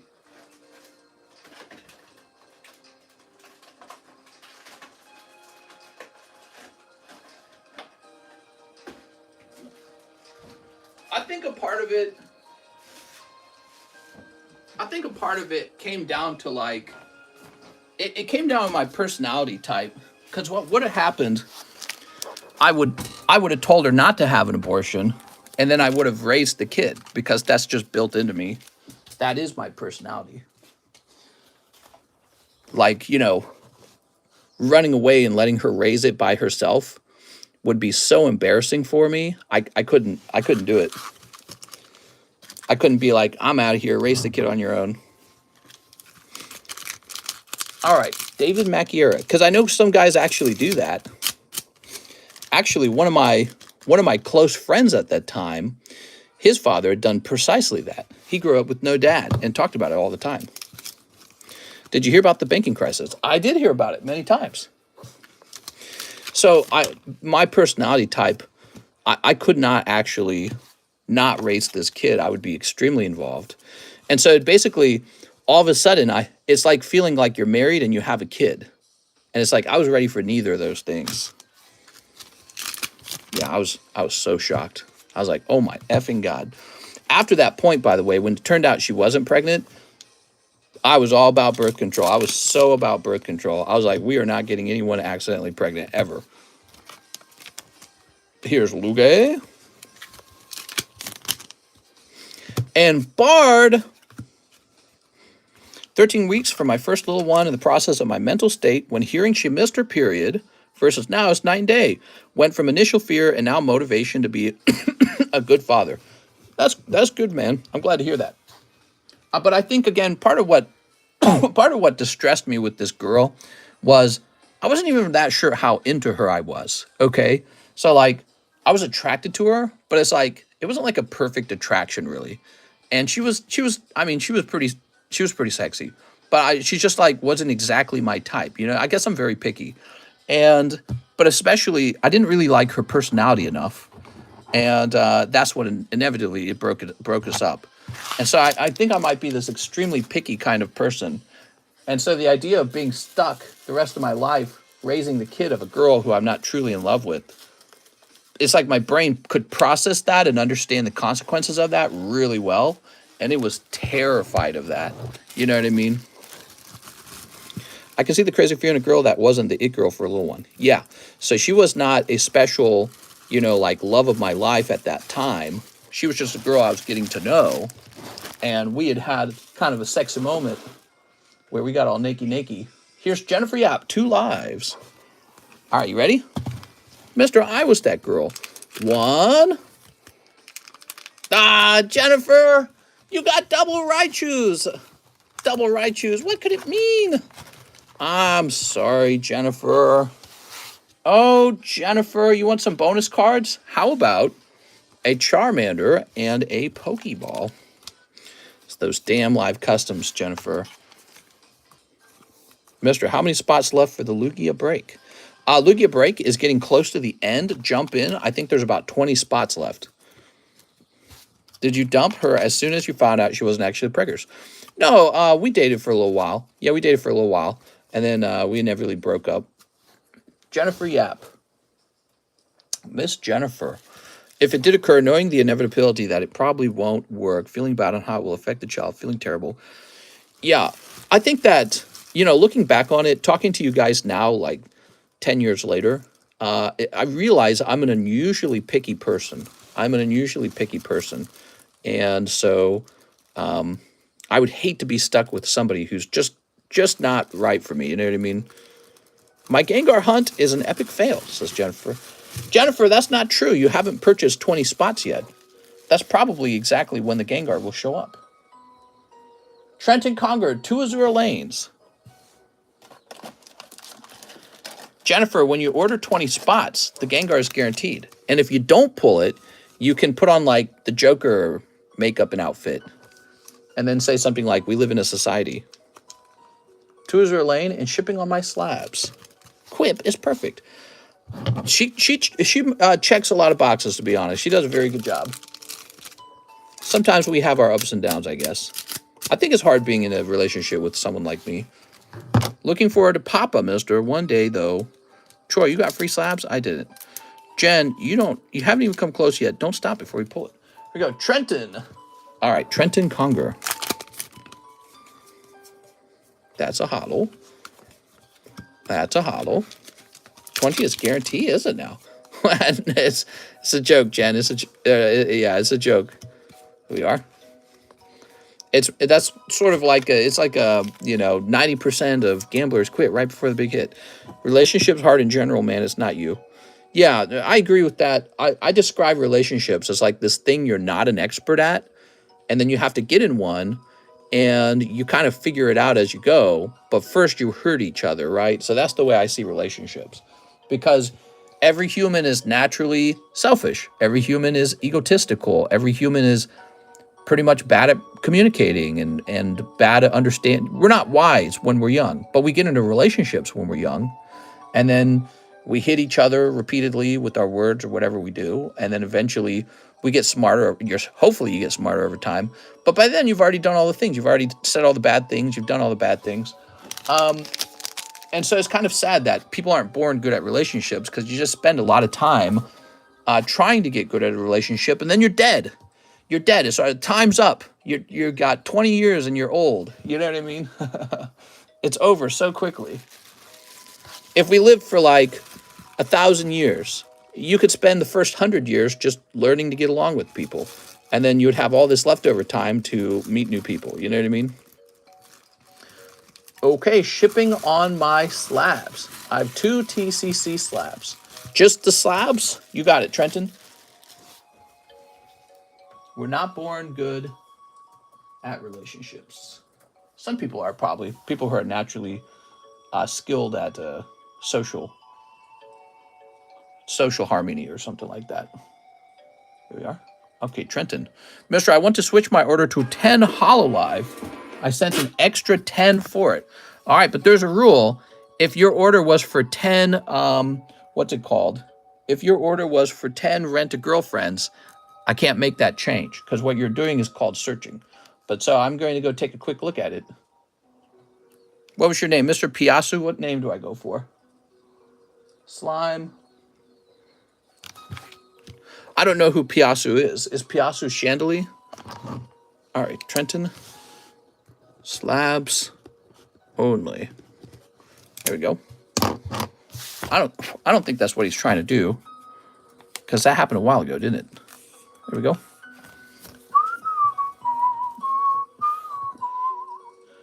No, he was trying to order slime. I think this is Chandelier speaking. So Chandelier's fine. Arturo Perez. Piasso, I didn't know you were Chandelier. Arturo Perez says, another TCG bulk box. Okay, you got it.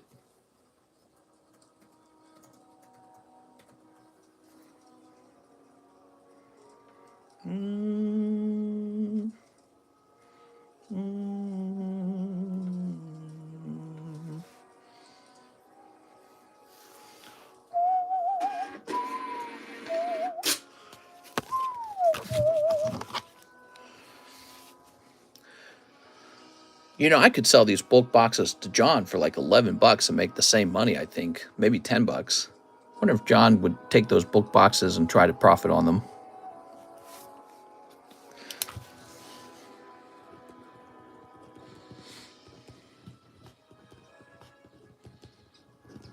There we go. Mr. Arturo, shipping is a real cost for these bulk boxes. Did you like the last one you got? Were you impressed? We have Roger Gray. 2 of your finest Pixar. Okay, Roger Gray. 1 Digimon Classic. I can't search if I'm not paying attention to the stream, says Piasu. So 1 Digimon. Let's see. Digimon. Where's Digimon Classic? There's Double Diamond. Okay, hold on. So everything got moved when I put this shelf in place. Let me see if I can find Digimon Classic.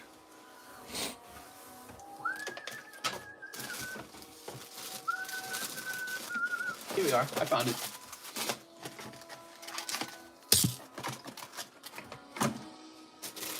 Piasu, what was your order for? I feel like Piasu is Chandelier. 2 $2 to drill that Zard. All right, you got it, man. This is the burner slab. You pay money to help me destroy it. This goes down by $2 to 226. Hey, there it is. 226 remains. You can donate as little as $1 to it. All right. Roger Gray.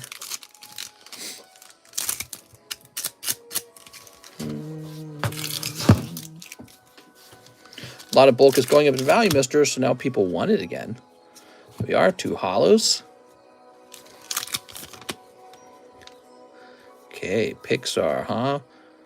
Got Skeleton Guy. Oh, very nice. You got a full art Woody.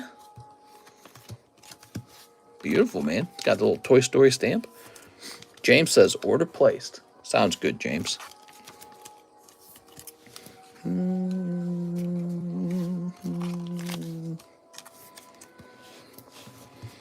Could I buy the drill Zard and save it for the price that is at? No.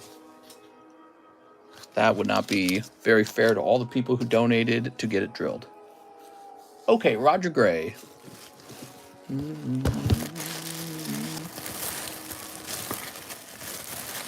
Mr. Roger. Ow. Let's see.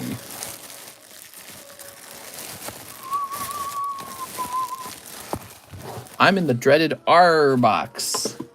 I know, I've already searched 2 boxes for you. The R boxes are the worst boxes.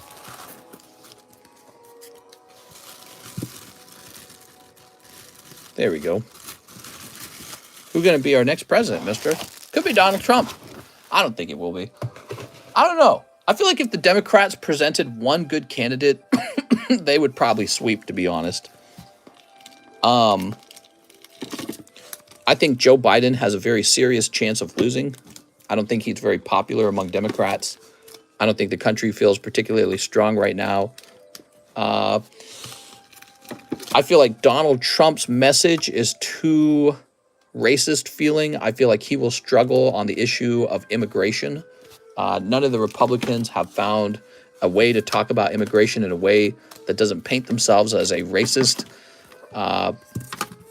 I'm not sure, man. I really don't know. I think it's a toss-up, to be honest. I'm feeling like it's a toss-up, but I feel like if the Democrats presented one... excuse me, I got coughs. If the Democrats presented one very smart-sounding candidate, I think they would sweep. Bernie Sanders, AOT, the like super socialist Democrats, I don't think they'll ever sweep. If they ever win, it's going to be by the smallest amount. Because there's quite a lot of Americans who don't agree with socialism. But if they had a Democrat that was like Joe Biden but not 100 years old, they might win. DeSantis OP. 10 Hololive, mister, says Piasu. How's it going, Piasu?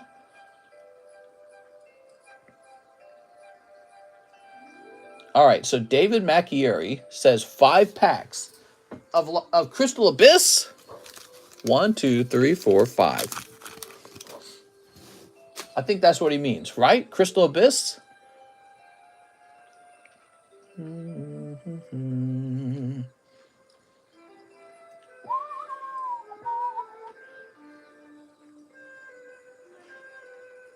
Well, 5 packs of Crystal Abyss would not be $60.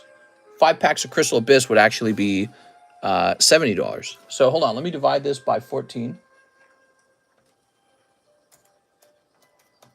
So I can get you 4 packs right now. Here we are. Oops. That's 3. Aha. Let me make sure I didn't do anything wrong. Crystal Abyss, $14 a piece. Did I miss the giveaway? Oh, no, you're here just in time for all the giveaways.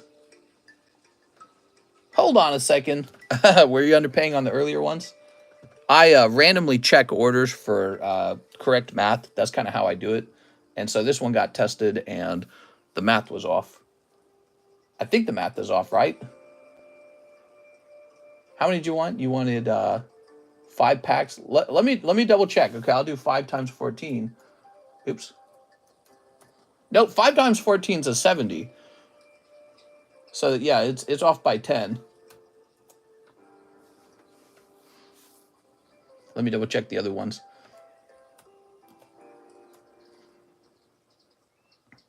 So in this order, we had 4 Crystal Abyss.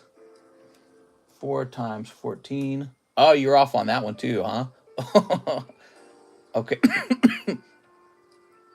And 3 packs of Crystal Abyss for 32. So you were off on all 3 orders. You must have thought it was a different price. Crystal Abyss is real expensive. And I do check prices to make sure you guys did your math right. So let's find out. So you've opened up 7 of them so far. So 7 times 14 is 98. And then you have sent 46 plus 32, 78. So you're $20 short. So what you really have, you have $40, David.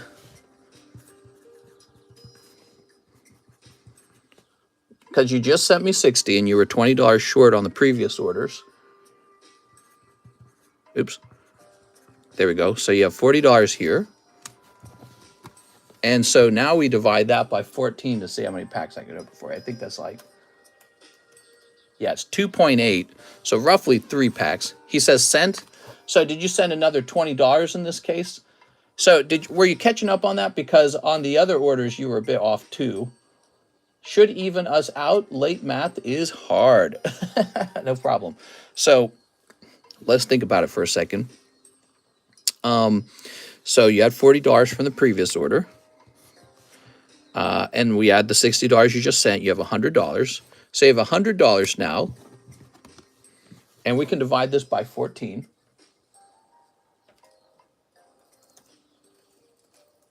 So I'm allowed to open 7 packs for you, and you're supposed to have a little left over. Let me know if that's what you'd like to do. You would have $2 left over. So that's 4, 5, 6, 7. There we go. Sounds fine? Thank you very much, David. All right. You didn't life in China for you, sure, David. All right, Mr. David. Keep the change for the hard work. Well, I appreciate it. Sneak. All right. I had a guy overpaying one time, and neither he nor I noticed it right away. He was buying boxes of Japanese cards, and he didn't know Japanese boxes only had 30 packs. So he was sending in for 36 packs. We got Oldie Leonis and Ravon. I sent for the Misty Tops. Yeah, not bad. 9.5 for just 40 bucks. And that's Misty, like from the Misty Mountains. Okay, what do we got? We've got Bagamnon. Ooh, legendary Cloud. He's going to get his own sleeve. Still coughing, but honestly, the cough feels lighter now. The cough doesn't feel as itchy or as strong. Zidane. Okay, there's Aerith. Here's Devout. Prish. Place my order in PayPal. Thank you, Edwin. Garuda, Lady of the Vortex. And Ject. Still eject. Okay, there's Garuda. Rama, Lord of Levin. Okay, we got Rama. Lord of Levine. And Gesho. Oh, I thought I was going to drop that. Gesho, damn it. Gesho, you're supposed to be the Dragoon. Mr. David, ask your stuff is case fresh. Of course. Oh, you're talking about Holo Live? Hold on. It's always case fresh. Excuse me. It's always case fresh when it comes to WEISS. So whatever product I have on the shelf, it is from a fresh case. That does not mean that your pulls will have a signature card in it. That doesn't mean that other people haven't opened some, but it's always from a case. David Macchieri. In other words, if you're asking me, have the signatures been pulled? That's a question that no one's allowed to ask it, and I never answer it. It doesn't matter whether the box just got opened or whether the box was open a year ago. I never answer that question, but it's always from a case. So that's true. I don't just buy individual boxes. That's a very bad idea. If you buy individual boxes, you're almost guaranteed getting some search product from somebody who just pulled the stupid signature and then sold the boxes individually on like eBay. Here we are. How many more boxes do you have? I don't answer that question either. It's a type of searching. No, just asking if packs are from a fresh case. That's all. Yes, the packs are always from a fresh. You mean like a case that I just opened just now for you? So I don't answer the question on how many boxes have been opened, if I just opened a new box. All those are searching questions. So all those questions get ignored. It doesn't matter what set you're opening. We got all kinds of WEISS sets, but I never answer those questions for anything. Here we are. All right. What you're trying to do is you're trying to gain knowledge about whether or not the hottest pulls are still potentially in the case. That's what you're trying to do. James Trimble, 5 TCCG, bulk grading. Dealer's choice. I have a bag in the J box up top. You got it, James. Ugh. What color is my shirt today? It's a white shirt. Here we are. Anything you say, mister. Every man has a good price. I just mean if I place an order for 5, is the inventory available? For 5 what? Booster packs? Here's James Trimble. Let's see. Mr. James. Oh, that's a Rocket Returns Furret Rare. That one's getting graded. Very cool. 5 Crystal Bis. Oh, yeah, we got enough for Crystal Bis. There's plenty of Crystal Bis for you to open. I'm well stocked on most of the Final Fantasy. He was just wondering, not searching. Here we are. Well, I'm real careful because some people really do search. We get guys who they open a lot of product and they'll ask some questions like that. And, you know, I've been doing this a long time and I've gotten kind of used to rejecting certain questions. If he's just asking if I got 5 booster packs, we definitely have 5 booster packs. Oh, I like this Dragapult. He's cool, man. Mister, how many Crystal Bis packs have you opened this year? This year? Well, it's a new year, so I wouldn't say a lot. But we sure opened a ton of them when that set first came out. It was real popular when it first came out. People were opening tons of it. Okay, we got 5 cards. It looks like you have room to grade even more than 5, man. 30 grades a day keeps John full-time. Okay, we'll just put this up here.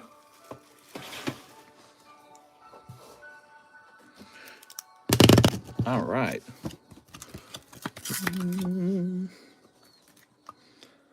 Sorry if I sounded a little defensive there about the questions, but yeah, so we get these guys who ask all kinds of tricky questions because they're trying to figure out what their odds are of actually like pulling a chase card. And I have to turn those questions down because I'm not allowed to answer that. Here we are. You're not allowed to gain a knowledge about the set.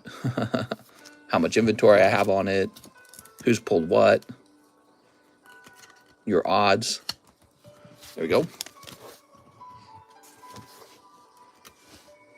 I learned about sniping.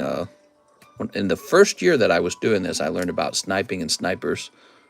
People who used behaviors that they thought would give them the best optimal chances of like pulling a particular card right. But we do all kinds of things to reduce that. Ban the searchers. No, there's nothing wrong with, you know, there's nothing wrong with wanting to get the good pull. I wouldn't ban anyone. That's not true. People just want to know if packs they're buying are from fresh cases and not cases that have had the hits pulled. Yeah, so that's searching. And you're not allowed to know that. Here we are. That's exactly what I'm talking about. So that would be illegal knowledge. No one's allowed to know that, whether it's fresh or not. I guarantee you that we constantly have fresh product over here. Constantly. But we're not allowed to reveal, you know, fresh or not. Here we are. That's exactly what I was referring to, though. So that's a searching style question, and I don't answer any of those questions. And that's because no one's allowed to know what their odds are in a set. It's just, it gives them kind of an unfair advantage. Thanks for picking the cards, says James. No problem, James. I saw some other cards in there that looked cool, too. Everything is always from a sealed case. Here we are. Oh. Actually, I got a really cool case of Evolving Skies cards very recently. And this set has holographic Umbreons in it. Here are James Trimble.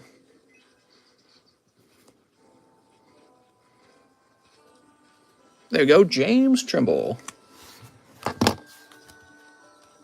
Never let me refund again because I'm just going to spend it again anyways. I know what you're talking about. You were the guy who had the one order for, it was pending, right? That's funny, man. Here we are. All right, James Trimble.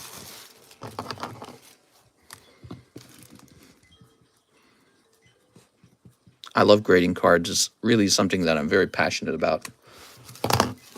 All right. I fixed that dumb problem.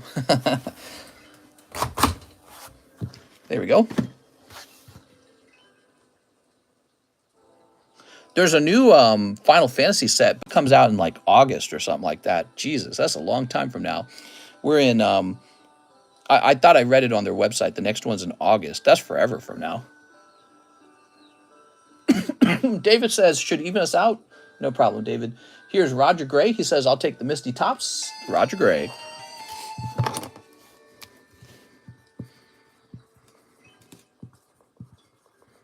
There you go, Roger.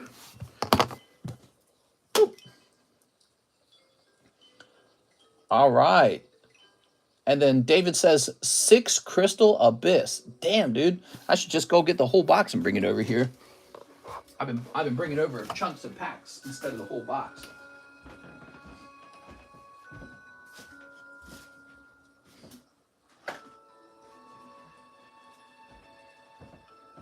Crystal Abyss is such a cool set. When it first came out, it sold like hotcakes. And then a bunch of new sets came out and time went by and I think people kind of forgot about it. Okay, yeah, so like here's the fresh box that this just came out of. There we go. He's going deep. Thank you for making me fall back in love with Pokemon cards. No problem, man. So this is for 6 of them. 1, 2, 3, 4, 5, 6. I just need one full art so I can go to bed. You don't want to sweep the box for someone else. I can understand that. Yeah, I love Pokemon cards. You want to see behind me? Look at behind me. Look at all these slabs, man. Those aren't the cheap slabs. Those are the expensive slabs. Really expensive ones in there. Thanks for keeping all my money, mister. Yeah, I'm just keeping it warm for you. You don't want your money to be cold. Slab Daddy himself. I coomed. If he misses, I'll snipe his cloud. There we go. All right. How much for mushroom stamps on graded TCCG slabs? There's a price for everything, Jason. I don't know. It just depends. Here's Gobez Shinru Legendary. I love this card. You know, I graded this card as a holo and sold this card pretty easily. Recognize it? Shinru, very cool looking. All right. You got Shazelt. Shazelt. Okay. I see a lot of CGC and PSA do not like Beckett. I currently own very few Beckett cards, but they don't go in the same location as PSA cards because they don't fit in the box. So I have a wide box, and it's off to the side. What are your thoughts on 10-year age gap in relationships? I don't care. Here's Titan, Lord of Crags. Actually, that's something that's become kind of a big talking point lately, is people crying about older men managing to get hot young women, and this just really pisses people off. They act like he's some sort of child molester when the woman's of age. She's old enough to make her choice. She can date an older man if she wants. And so you'll find this relationship type where some sort of rich daddy and some young sugar baby girl, and she's like 18, 19, 20, and they're just so pissed off that some rich older man can have a hot young woman. A lot of bitterness. And I understand it completely. I totally get it, because it's like, I think for women, it probably makes them feel like their value to men has a clock on it. You know what I mean? Like a timer. And so it's very, it probably triggers a lot of insecurity. And so I think that a lot of these very negative views on those types of relationships develop because of that insecurity. But also, there are men who are like predatory in their nature about dating. So that's the other side of the equation too. So between the insecurity of sort of like the ticking clock on your youth and your beauty and therefore your value, combined with the predatory nature of men, there's so much negativity about age gaps. But at the same time, let's say you're a 20-year-old girl and you get with like a 40-year-old man, but he's a millionaire. You've just seriously updated your hierarchy level in the society. If you marry this millionaire and he doesn't cut you out of his wealth, you just seriously upgraded your whole life. And so I think that women should actually be told to strategize and think about those concepts like, oh, you're a real one because you dated a guy who's also 20 years old, but he's poor. You know what I mean? Like, oh, good for you. Now you can stay in your class. You know what I mean? Stay poor. I think that girls that are able to snag sort of like this already highly successful, maybe attractive and healthy older man, that's winning the game, in my opinion. And I think older women hate to see this. I think young men also hate to see it. I suspect there's an insecurity from them too. So they see these older men like Leonardo DiCaprio and they're able to swoop in and take all the hottest girls. So I think there's an insecurity that comes from like the men as well. So yeah, there's a lot of frustration about it. But at the same time, like, what's best for the rich guy? Getting a hot young girl? That's probably best for him. What's best for the hot young girl? Marrying into millions of dollars, that's probably best for her. You know what I mean? So people, they don't like it, and they're never going to stop it. You're never going to stop it. You can create a law. You're not allowed to marry someone 20 years younger than you. And Donald Trump's an example of that, by the way. So he's one of those guys who he's married a girl who's like 30 years or 40 years younger than him. I don't know how much younger she is. And yet she married him. She has freedom. She has agency. She didn't have to marry a billionaire. She wanted to. She wanted to, and everyone's very disgusted by it. Billionaire marries supermodel who's 40 years younger than him. What a surprise, you know? People hate this kind of stuff because it brings us back down to our animal levels. It brings us back down to what we value in each other. Money and sex and youthfulness and fertility and and everybody hates that because deep down we're afraid of the march of time. Women are going to get old and ugly, and then men don't want to spend millions of dollars on them. And some men aren't ever going to be rich, and you'll never have a supermodel girlfriend because of it. You know what I mean? So there's a lot of insecurity involved with that relationship, but it's not always a predatory thing. Sometimes the girl actually lives a much better life because she married into wealth. And, if I was a girl, that's probably what I'd be looking at doing. I wouldn't marry a guy of my same status. I would be trying to marry into a higher class. David Macchieri. Mr. David. Here we are. David, the full art's right around the corner. I swear. Here we are. My dad was 29, my mom was 19. He lied to her about his age, and here I am. Oh, well, it's funny because Macron, the French prime minister, he's the opposite of that. Isn't his wife like 15 years older than him? Like a whole generation older than him? Because she was like his teacher, right? Or something like that. He married his teacher. And it's a real kind of like, it's funny because it turns that on its head. Usually you don't see powerful men marrying women who are actually much older than them. But yeah, that was a case where it's true. But you don't see that as often. That's sort of the exception. Macron. Macron, who's against nationalism and for globalism, and he just says so openly. I hear the French are they're having more protests over there. Every day is a protest. So Chandelier, you said you wanted hollow lives, huh? You got it, man. Let me take a look into this real fast. Okay, yep. Okay, Chandelier wants hollow lives. He's a victim, right? And some people were saying that, and it's a fascinating thing because do you think he feels like a victim? Like, we're projecting onto him. You're a victim. This older woman, she's a predator. She got a hold of you. She got her claws into you when you were, I don't know how old he was, when you were just a child. Predator. He's happily married. He's the leader of France. Is she a predator? Isn't that fascinating? He's rich. She's a predator. We're very fast to use that term. 1, 2, 3, 4, 5, 6, 7, 8, 9, 10.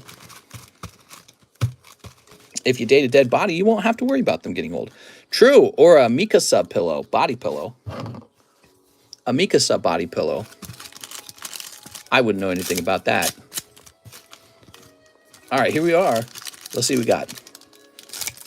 A Misty body pillow. Hurry up, mister. I gotta watch Mando. I'm sorry, Pokey Dan. Chill your tits, Pokey Dan. Holy. All right, good luck, Chandelier. Let's pull you a hot pull. Come, Mikasa. Let's go out to eat together. I'm holding like a Mikasa body pillow. I can't believe that's a real thing, huh? Crazy stuff out there. Ooh, sexy. Mikasa whack. Okay. That's a hollow. Oh, lovely. Yeah, society has a lot to say about people's relationships. And what it really is projecting your own thoughts and fears and desires into what you think a good relationship is, right? Well, a good relationship, a man would never date a woman 40 years younger than him. Here we are. It's like, all right. Let's see. All right. I don't really believe in doing what society tells me to do, you know what I mean? That's how I've always been. It's really served me well in life over time. Kind of going against the grain a little bit, disagreeing. Being disagreeable has helped me in life a lot. Okay, what do we got here? There's a hollow.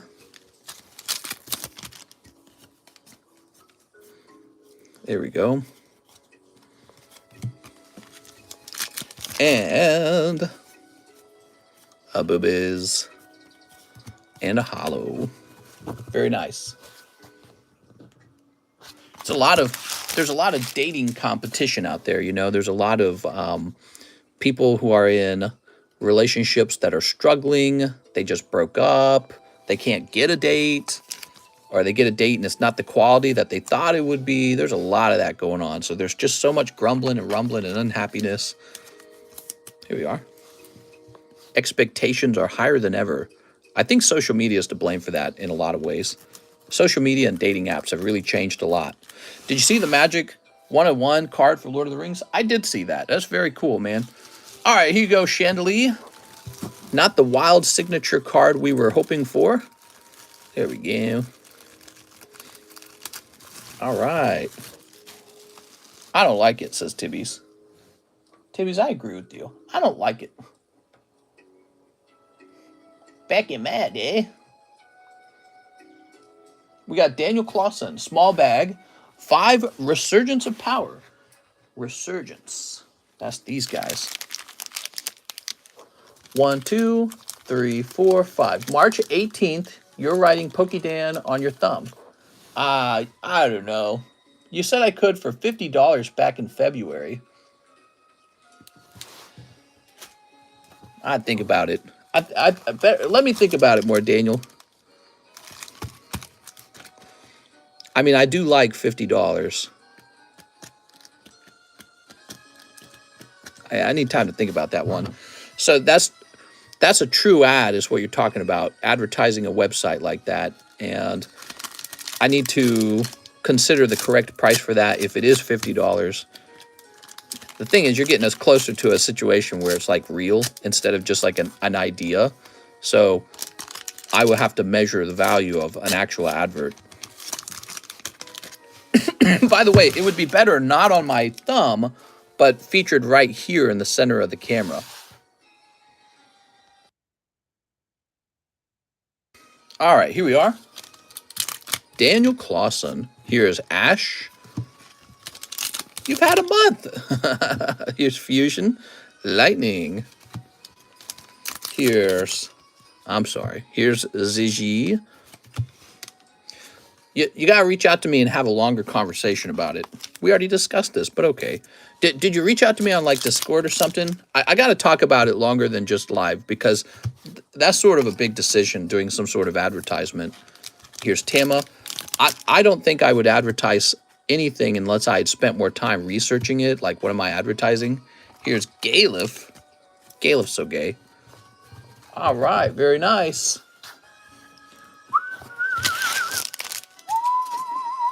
You guys know when I was working on the GameConomist channel, I was offered, it was like $3,500.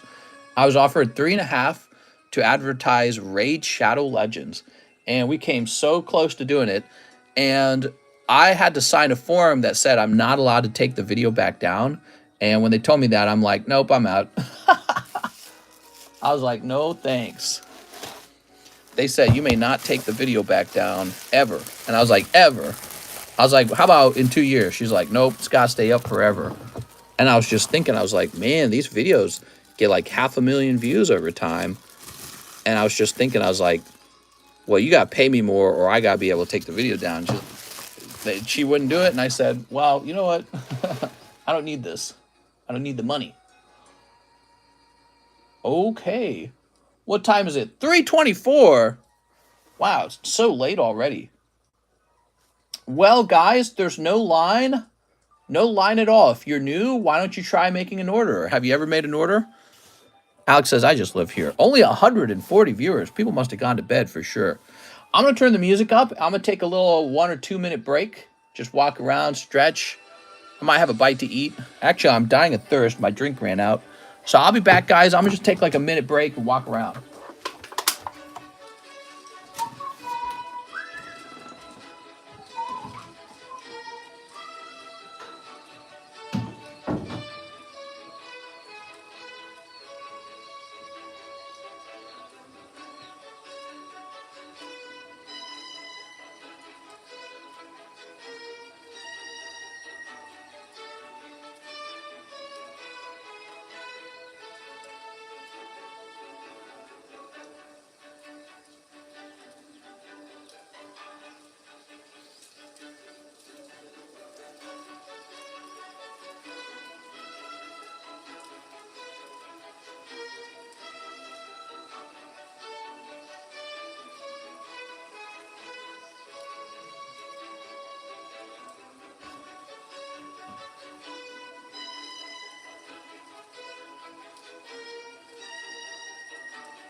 All right, I'm back.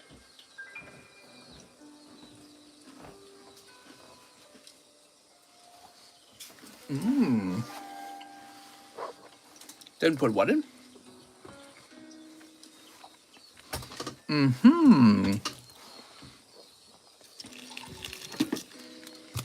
9.5 Altaria, Cynthia. Cool, man.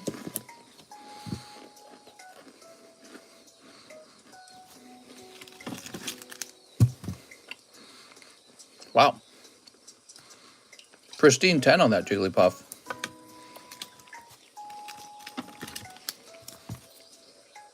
Here's Blastoise.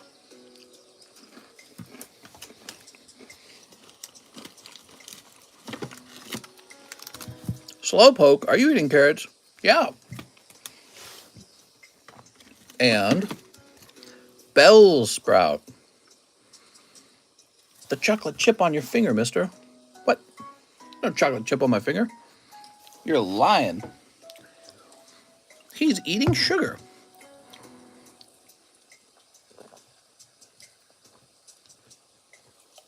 Oh. All right. You got to get some 2000 Chrome Pokemon. Some 2000 Chrome Pokemon.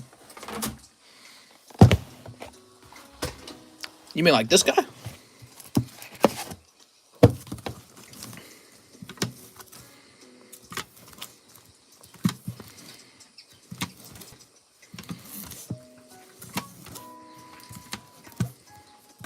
This is what I actually love, though, right here. This is pretty cool. I like these three the best.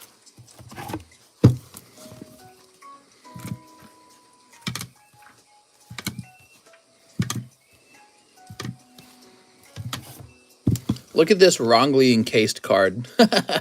Upside down. Ooh. Love those Gengars, though. This is some of my Topps cards. I got more somewhere.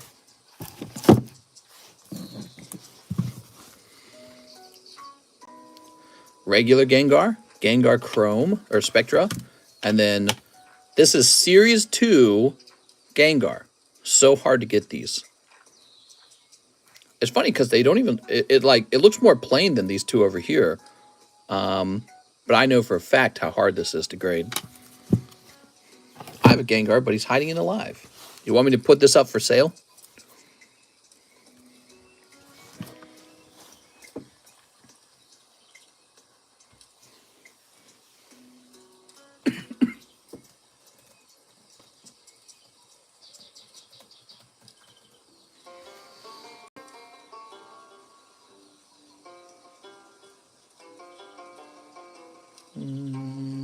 I saw it going raw for 4K.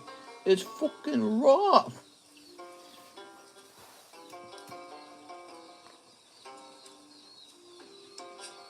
So I have a I have a pristine Spectra Chrome. I think that's a little bit better than the I think that's a little a little bit better than the regular one. What would you guys sell this for? Look how nice that is. See how nice that is? Wow, so much better looking when you take it out of the stupid sleeve.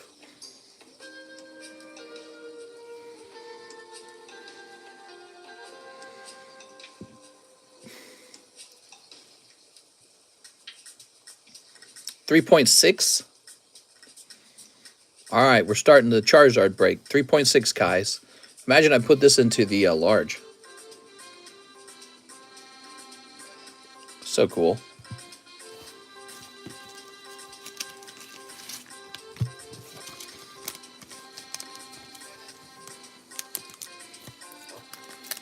Check PayPal. Oh, yes. Let's go look at those orders real fast, guys. Mr. Edwin.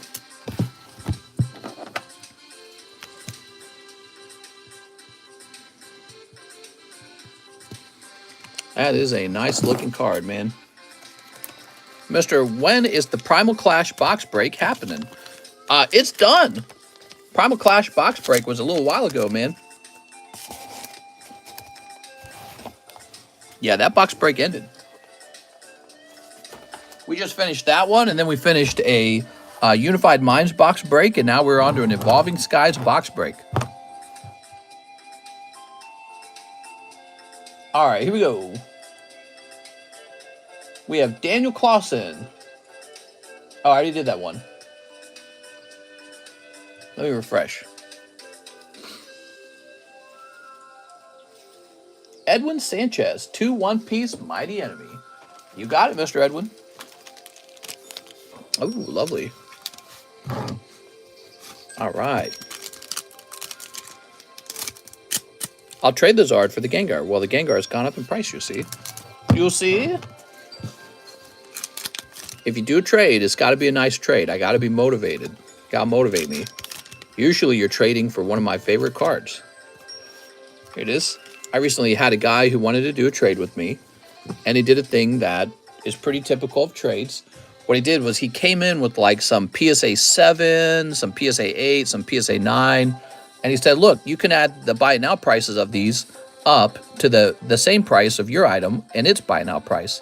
And I go, yeah, but I want my card and not your stuff. You know what I mean? So it's not all about price values. I don't want a bunch of 7, 8s, and 9s. What I want is my PSA 10, whatchamacallit. Here we are. It's 4 in total. Oh, you're saying you had another order after this. Okay, very cool. Oh, except I didn't receive another order from you. Let me go into PayPal and see if it's sitting in there. 2 open and 2 closed. Oh, yeah, so the 2 closed ones are right here then. Okay, so we're good on that. 2 open, 2 closed.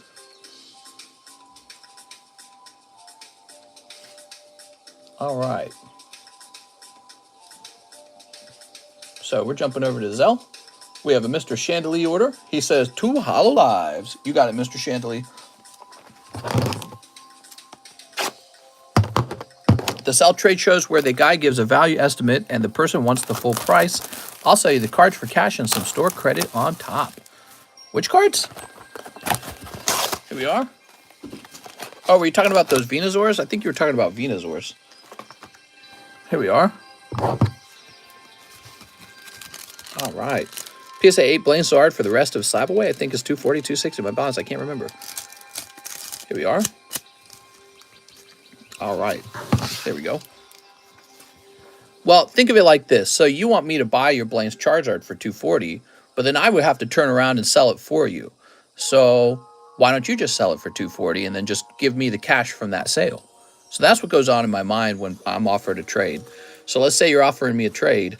How much do you think I'm looking forward to selling the Blaine's Charizard 8 for you? Well, not that much, because I got all these other slabs that I'm selling already. And so I have to be motivated to sell it for you. Here we are. So we got Chandelier. I'll let you do the work, and then I'll just take the cash, and you can apply it toward the card that you're trying to pay down. I'll trade you 5 fish tanks for that Bellsprout. 5 fish tanks. Sounds good. Hey, man, fish tanks have a value. Here we are. Very nice. I think it goes for like 300. Well, now that might be tempting, but for that, you'll want to reach out to me on like Discord and kind of explain all that to me. I don't want to work, says Breaks. I know. Nobody ever truly wants to work. You know what I mean? I define work as like an activity that no one else wants to do, and that's why you get paid for it. You can have my soul. Man, people out here selling their souls for Pokemon cards. All right, I approve. Brooks Bellinger. Bulk grade 2 Star Wars cards. They don't have to grade well, just cool looking. Mr. Brooks. Ancient Craigslist taught me you can get anything with enough fish tanks. Fish tanks are the primary currency in the new economy. You don't want me to grade all these Charizards for you? Azumarill. Holy hoochie mommies. I like that one. And I do like this one.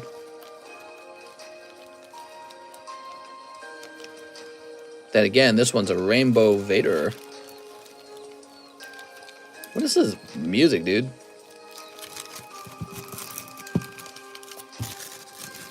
Why is it not Waka Flocka Flame? Okay, Brooks. Mr. Brooks. Mr. Care Alexis just sent an order in. No wait times, by the way. Must be nice. We're coming very close to the end of the stream, though. We are approaching the 4 p.m. 4 a.m., I mean.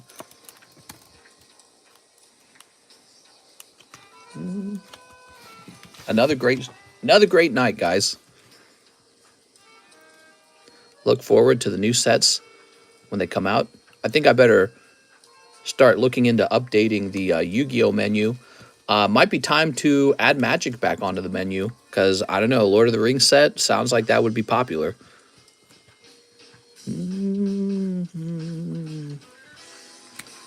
All right, here we are.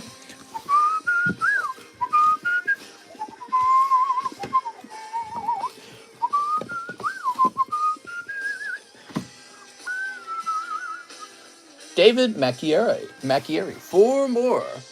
Oh, I grabbed the whole box, didn't I? All right, David's not giving up. Have a nice night, Jennifer. Thanks for joining us. Since Triple B got canceled, will that change the box break? No, that's still ongoing, and I have a ton of it coming. I just will not make as much money on it anymore. I had to buy back in at the higher price. That's what happened to me. So my buy-in was almost $40 lower per box than what I just had to purchase now. So either way, I have to have it on the menu, or this channel is going to look bad. You know, it's nobody wants to watch a channel that doesn't have the latest set. So we will have Triple Beat, just not at the price I was supposed to get. Yeah, they basically what happened is they knew the price I was getting was too good, so they canceled on me because it was too good. Because I got the old price before it jumped in price when it released. And the sellers out there are little bitches. I get it. They want to optimize how much money they're making. But it's like, come on, dude. You were selling ahead of time to me. You got the benefit of sitting on my money and filling out your orders with your distributor. And so now that the boxes turn out that they're $40 more expensive, you're not going to honor our deal in the past so that you can make more money now.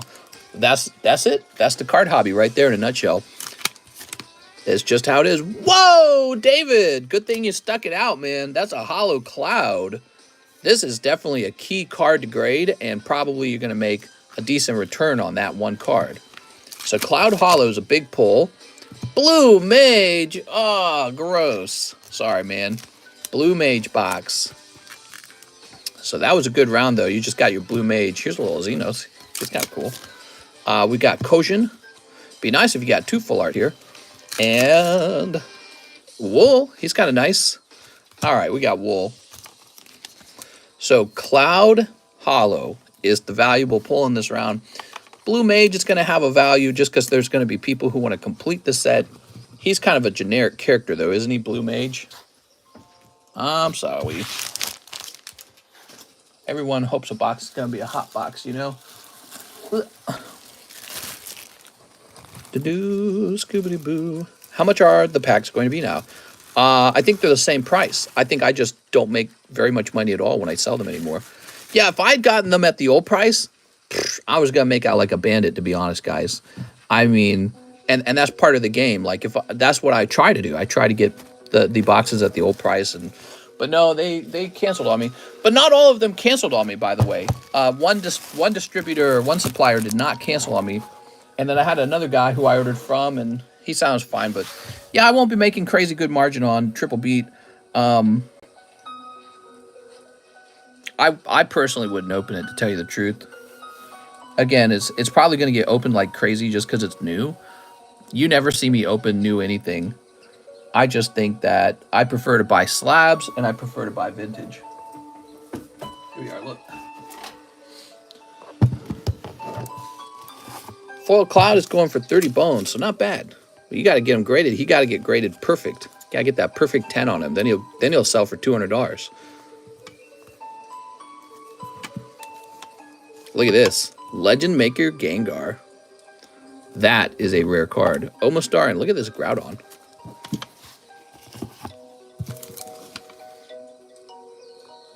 Wow. I didn't even remember I had this Lugia. How much did I pay for this guy? $2,400 for this card. Yep, he's probably worth about $2,400. Here's Gengar Triumphant. Beautiful card. I just bought another triumphant card. Here's Garchomp.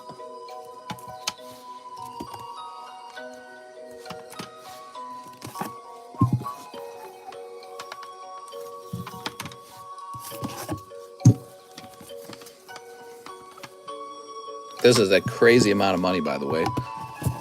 Got any FFTCG slabs? I do, actually. Look at that. The enviable Gengar Reverse Legend Maker card. Whew. Pop 10? That's a Pop 10 Gengar from a main set. What are these cards? Those are from Ruby Sapphire era. I sell Ruby Sapphire era cards kind of all the time.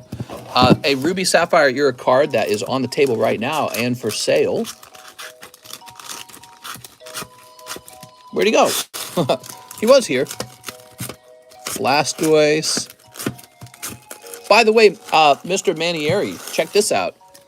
That is a perfect Aranya. This price is based off of the auction last sold price. So it last sold in auction for $240. Let's see. It's a very cool card. It's nice that it graded perfect. You got to try and get a perfect on that cloud. Here it is. This is also, so these two cards are from the same era of Ruby and Sapphire. This is Rocky Returns Hollow Dark Artillery, and this is Crystal Guardians War Turtle. Very cool cards. I try to offer you guys stuff from that time period because I think it's a very good time period to actually collect from. Okay. Jumping back over here. Nicholas Carolexis, 2 Crown Zenith. Nicholas Carolexis. And 1 Azure.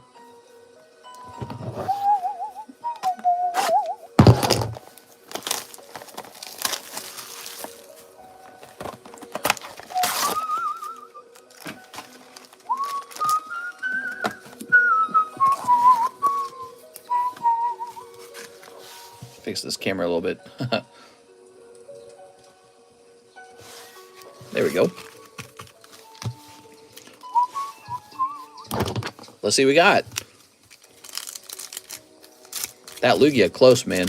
That Lugia, today's what? Today's Thursday? I think today's Thursday. Thursday is a payday for some people. I think that you could see that Lugia end up finishing in the daytime stream.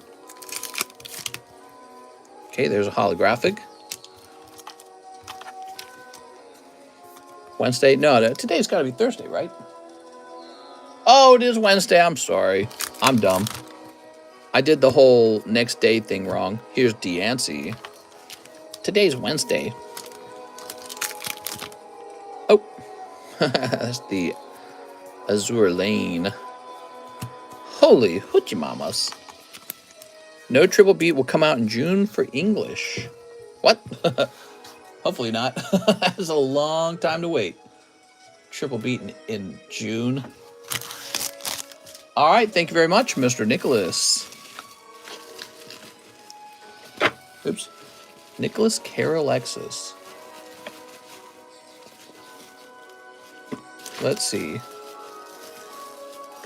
Here we are. Thank you so much.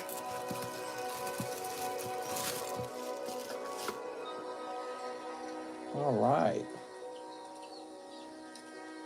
Oh, another order perhaps? What's this? David Macchieri says shipping. No problem, man. Good choice. Japan sets are small. Yeah, they are. I mean, does the Scarlet and Violet booster boxes, do those launch with both sets in them? Because I suspect that's how it would work. That might explain why it's launching at the end of March. I gotta turn this down, man. This music's playing way too loud.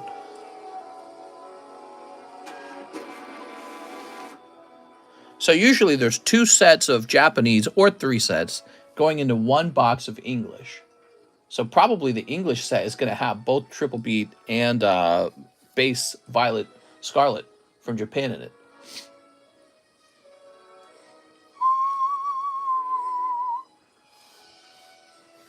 Usually it's 2 or 3 Japanese sets for English.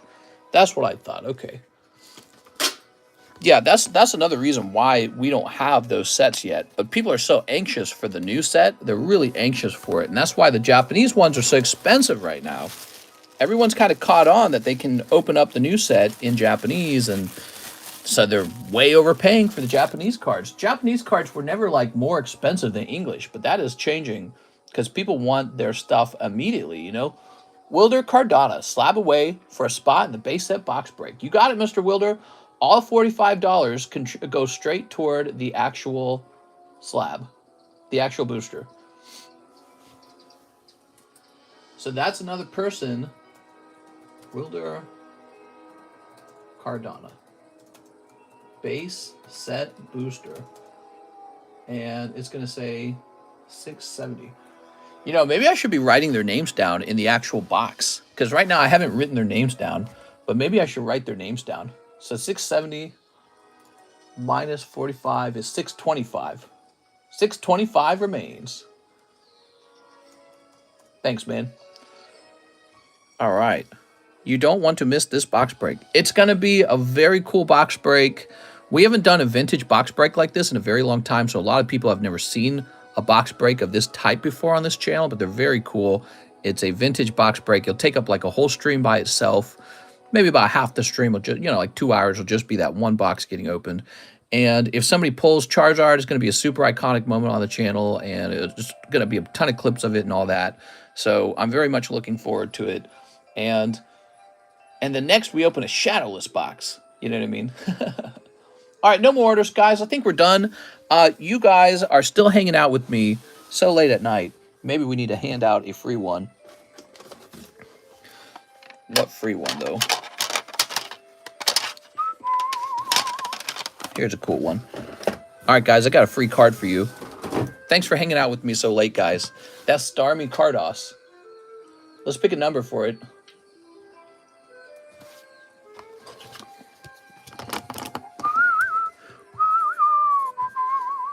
Maybe it's unfair that I do the giveaway so late at night because, in a way, it's kind of like telling people that they have to be late for work, you know what I mean? Or lose sleep to get a chance for a giveaway card. So maybe I'm thinking about it wrong. But I don't know. You guys are here, and it's just us. We're a smaller group now. So I like doing giveaways. I like doing giveaways when there's less viewers as sort of like a reward for whoever's still here. So that's kind of my thinking around it. What a nice day. Some good pokey sales.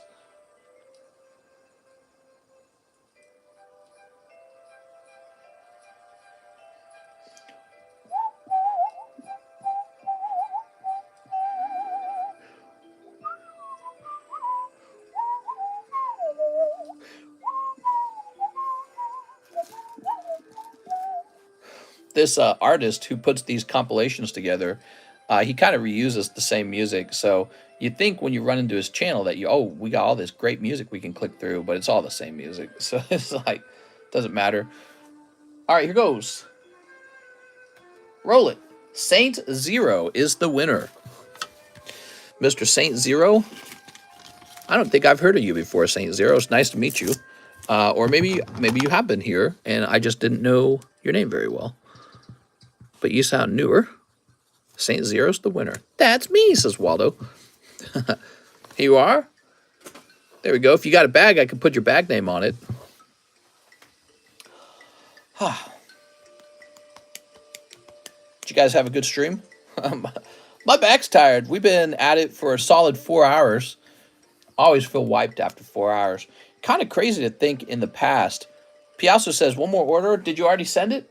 Kind of crazy to think in the past that we used to go for like some nights it was like 6 hours or something like that. You know what I mean? I'm a lurker, says Saint Zero. Nice. Well, we appreciate you being here, Saint Zero. Mr. Chandelier, let's wrap it up, and we'll be back on tomorrow night anyways, right? So we'll be back on, and you can snipe all the good pulls before anyone else can, okay? So I appreciate you guys being here, and I'm going to go hop off and relax, and I'll see you guys tomorrow.